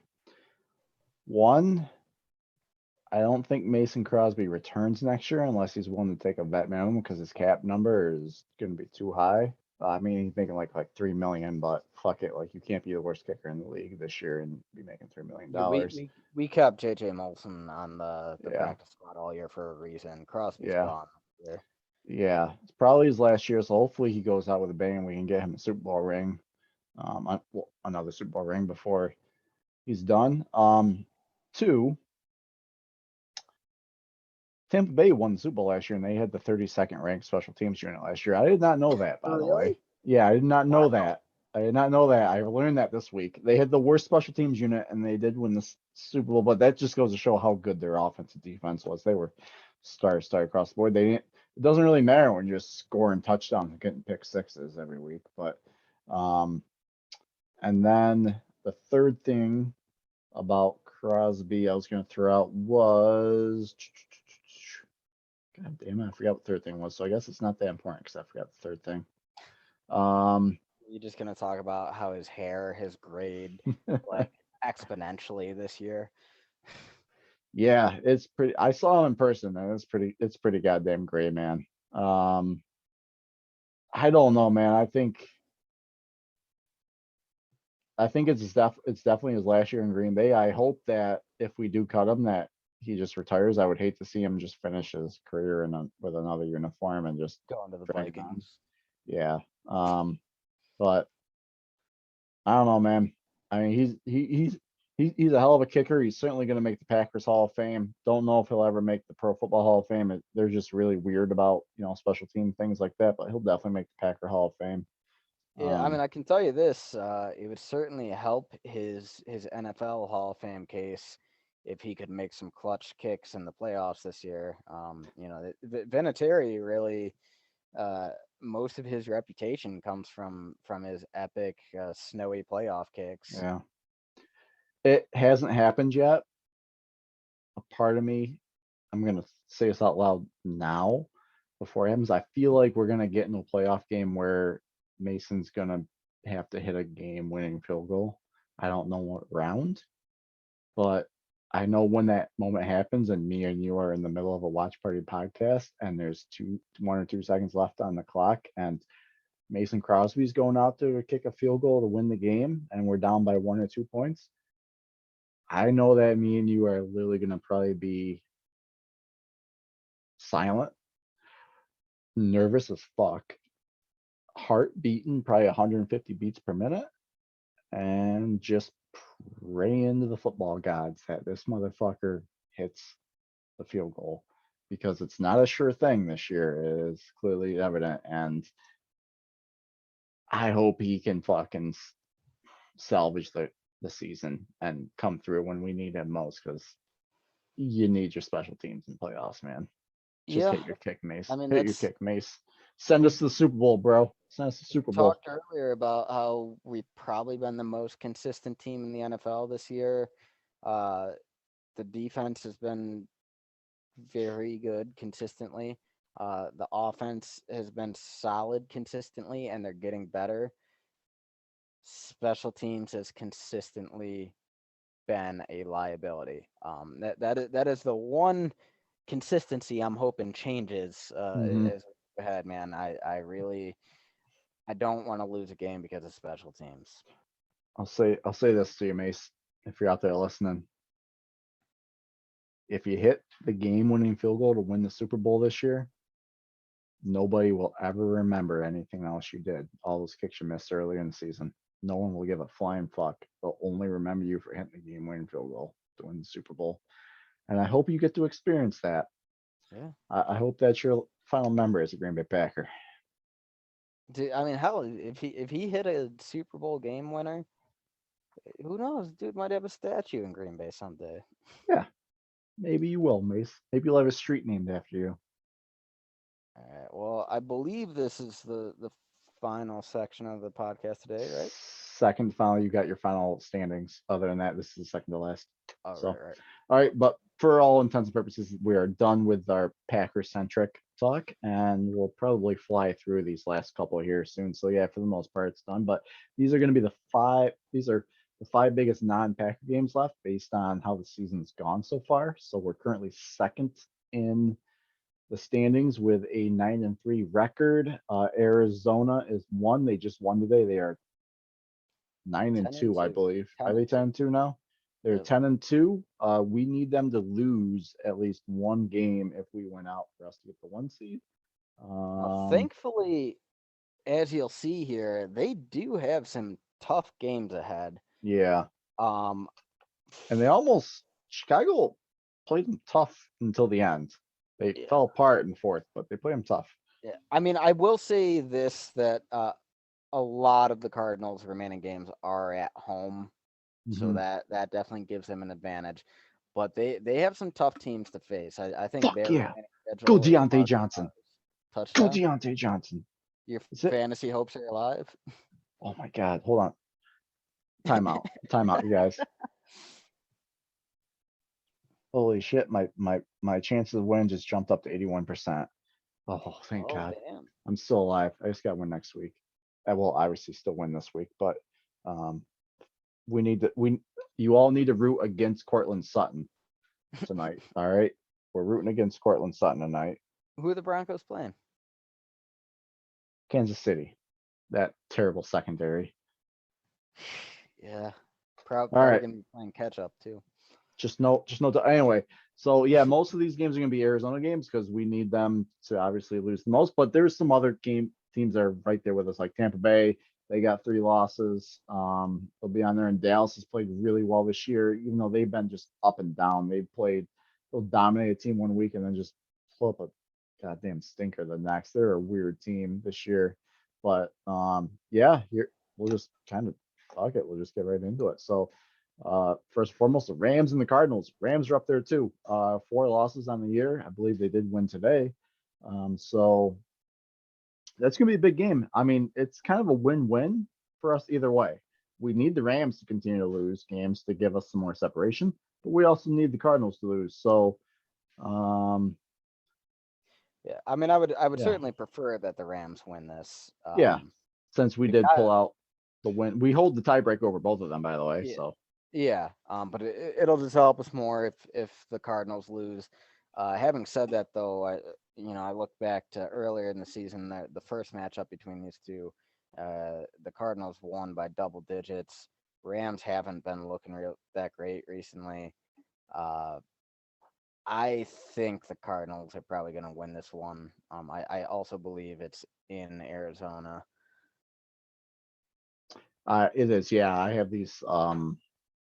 I looked these up and made sure that the home team was always the second one here. Okay. So, yeah, hopefully the Rams can pull that through, but hopefully the Rams lose the very next week, wherever they're playing that next week. So, going with another Week 14 game. By the way, funny that we're going to be in Green Bay, and these are going to be some big time games while we're in Green Bay. Yeah.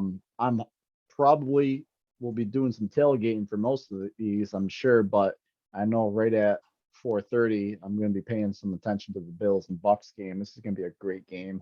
Um, Pulling for the Bills on this one. We need a Buccaneers loss, and looking at the Bucks schedule, they don't have the hardest schedule besides this. Like it's pretty easy going Yeah. forward.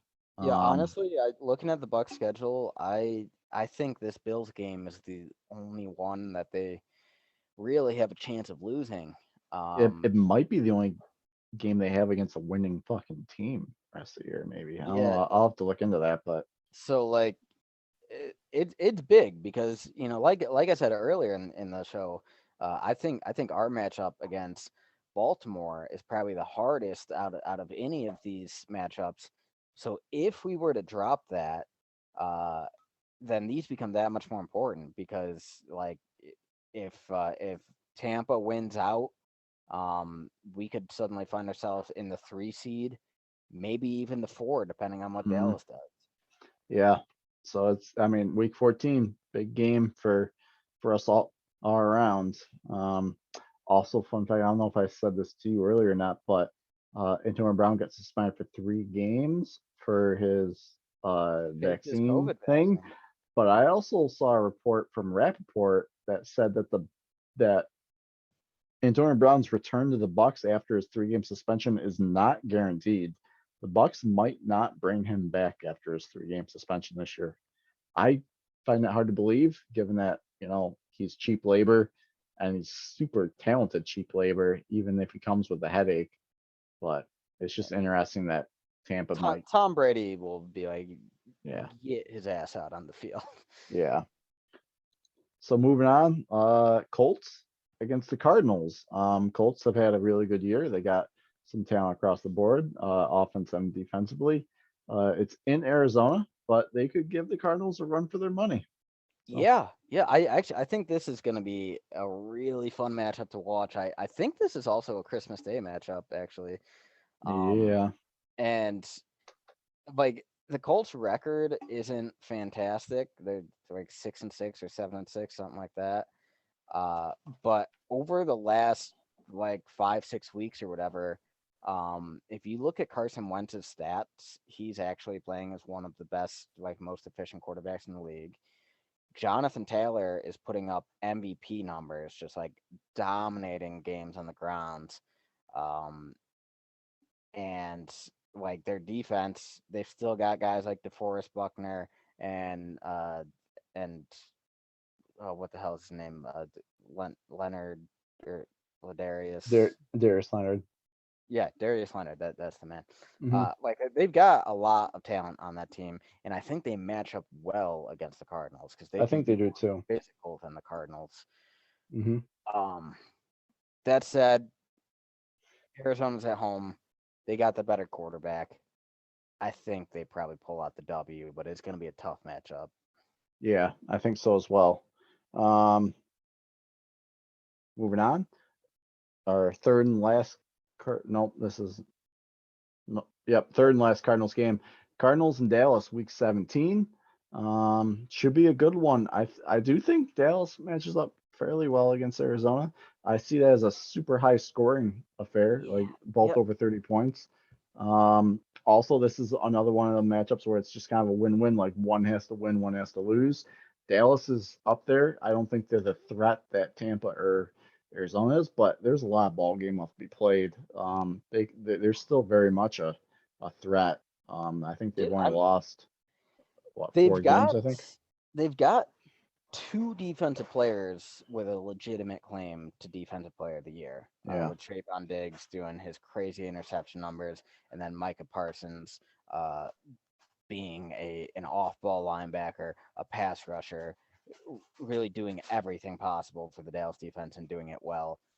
And then you go over to offense, and Dak Prescott's playing out of his mind. CeeDee Lamb, Amari Cooper, Michael Gallup, Ezekiel Elliott, Tony Pollard. Like their Hmm. team is stacked with talent. Yeah. Um, and I will say I picked the Cardinals to win the first two on this list. I think this is going to be the one where we get a little help from the football gods, and I think it's in Dallas, and I think Dallas pulls out a narrow victory, which would, if we continue to win out, would launch us into the number 1 seed and put Arizona in the number 2. Old old Mike McCarthy helping out his old team. Love to see it, Mike. Come on, Mike. We named a street after you. Come on. Get her done, man. Get her done. Tell you this. If we play Dallas in the playoffs, can you imagine the media hype going into Mike McCarthy, especially returning back to Lambeau for the first time? It's a playoff matchup. Woo! And they'll try to make it like the Brady Belichick thing, but Yeah, just it won't have quite the same hype. But that's the no, storyline they'll do. sure will. Last one, another Cowboys. Cowboys versus Eagles. Eagles are um, playing fairly well.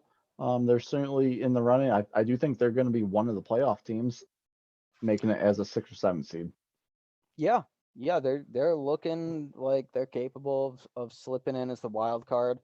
Uh, like I'm not gonna lie, if we face them in the playoffs, I'm probably not super concerned. Uh, but a big reason why I put this matchup on here is because Dallas's remaining schedule isn't really that tough. Like they've got the Cardinals game, but other than that, it's literally they have 4 division games in like the last 5 weeks or something, Mm-hmm. and their division sucks. So I picked the Eagles as probably the best team in that division, other than Dallas, I would agree. and and I thought that if God forbid we were to drop a couple games over these next 5, it could be very important how Dallas plays the Eagles in Week 18 because Yep. that could be the difference between a 3 or 4 seed for us. Yeah, depending on how things go, that could potentially even be a game that decides who wins that division too. Yeah, Um, that is possible as well. mhm. If it gets to that point for Dallas, then we probably don't have to worry about dropping to the 4 Yeah. seed. But Yeah, I do um, feel comfortable about Dallas probably win that division, which kind of brings us into our next and final slide here, which is your predictions here, which is a really cool twist that I think you did here for this of what you feel like based on how the season's gone so far of how the how the who's going to win each division here in the AFC because fuck the AFC, right? yeah, we'll take care of the AFC and come February. So we'll go with the obvious one. Obviously, Green Bay is going to win the North. Um, and you have them running the table going forward, 14-3. I love it. I love it. Yep. Yep, running the table, and I think I looked at the Viking schedule, and when I came up with it, they were down to the Lions, but I assumed that they would pull out a victory, Hmm. uh, and I said they would finish 9-8. Um, that might it might be 8-9 now. Vikings might have a losing year. So you have Arizona winning the West, and you have them losing one game the rest of the season and finishing 14-3, same as us. Yep, yep. Like I said, I think they lose to Dallas, Yep. and we have the tiebreaker, so that'll give us seeding above the Cardinals. All right, 1 seed so far, and you have Tampa going 14-3. If that comes to fruition, we are above Tampa, I believe, right? I believe we'll have the better conference record because our losses, if we win out, we'll only have NFC losses against the Vikings and Saints. Tampa, they already have NFC losses against the Saints, Rams, and Washington. So All we would have right. better conference record. And then last but not least, Dallas winning their division at 12-5. Solid Yeah, season for Dallas. Nice little comeback for them based on last year. yeah, and Dallas is an interesting team because they're just so stacked with talent that like Hmm. they could probably go to toe with any of the other 3 teams up here. Hmm. But if you look at their record over the season, like they've also put up multiple stinkers. Like they've kind Hmm. of been the inconsistent one of this bunch. Uh, I think they have talent across the board. I just think that they don't have the time vested in each other yet. Like they've still got to learn how to play together within their talent. So I do think going forward over the next couple of years, they're going to be a really good football team. So, but at the same time, they do got Mike McCarthy as a coach who might end up fucking that all up. But we'll see. We'll see. Um, and that'll take us to and the end of our end of the rest of the season, end of the season there, predictions and forecasts here for the Packers. Um, Pretty insightful, lots of in-depth information. It's not to say that we won't be back for another watch party or two, but just some food for thought for things to look out for over the next, 6, 7 weeks here as we come into the final home stretch here. Hopefully, we're playing our best ball come December. It's usually the team that gets the hottest here in the month of December that usually goes on to make that Super Bowl run. So hopefully with some potential all pros coming back to our lineup, as well as this late bye week, we can get healthy enough to build off our already really good success and make this deep run, man, in the playoffs and see if third time's a charm. Well, hey, buddy. Last time we saw a game in Lambeau Field, you know what happened. When went That's on right. to win the Super Bowl in an injury-ravaged season. Yeah. Kind of sounding familiar, isn't it? Well, Packer fans, me and Cody are going out there to Green Bay for you guys. We're doing this for you because the fact that the last time we went out there, we won a Super Bowl. So we are literally going out there for you guys to ensure that we win a Super Bowl this year. We got, Gotta brave the cold, harsh yeah, winds of the frozen tundra on a Sunday night. we said fuck it. You guys couldn't get it done 2 years ago in San Francisco. You couldn't get it done last year against Tampa. Clearly, you guys need us. You guys need Kontext Gaming to come out there and put our fucking special touch on the season. And damn it, we're gonna go out there and we're gonna fucking do it. So Yeah, man. this time, one week from now, this time exactly 1 week from now, we are gonna be in the stands of Lambeau Field 30 minutes away from Sunday Night Football kickoff under the lights of Lambeau Field, our first primetime game, and also our first pack game in December. One thing I probably should have looked up was the weather forecast, but it's a week out. Things change. Last time I did look, it I was would going to pack be, warm. I would pack, yeah. I believe I saw 19. 19 was the forecast, but I'm not sure if there was going to be snow. Also, you're going to be in the Bowl of Green Bay, so I'm sure it's going to be more feeling like 0 degrees there. So I am And wearing, Andrew and I are going to be sitting in separate sections. yeah, We're bringing some friends, so we got some different seating arrangements. Uh, Andrew's going to have a nice kind of like get in the midfield kind of view, like get see all up the high, action. up Um, high over the middle, yeah. I am going to be row 2 down in the end zone, hoping for a Lambo leap. Um, so we'll get two different perspectives that we can fill y'all in on next time we get back for a watch party. But it's going to be a hell of a fun time. It's going to be a great way to kick off this final playoff push and get the team going in high gear as we get our stars back, get into a rhythm, come together as a team for this supposed last dance. We'll see. Seattle just beat San Francisco, by the way. Hmm. Not bad. Yeah, looking forward to it. So you guys take a look out for us at the game. We'll take a week off from the watch parties. We'll fucking do it live. We ain't watch party live, but we're gonna watch it live. And Bring out yeah. my cell phones.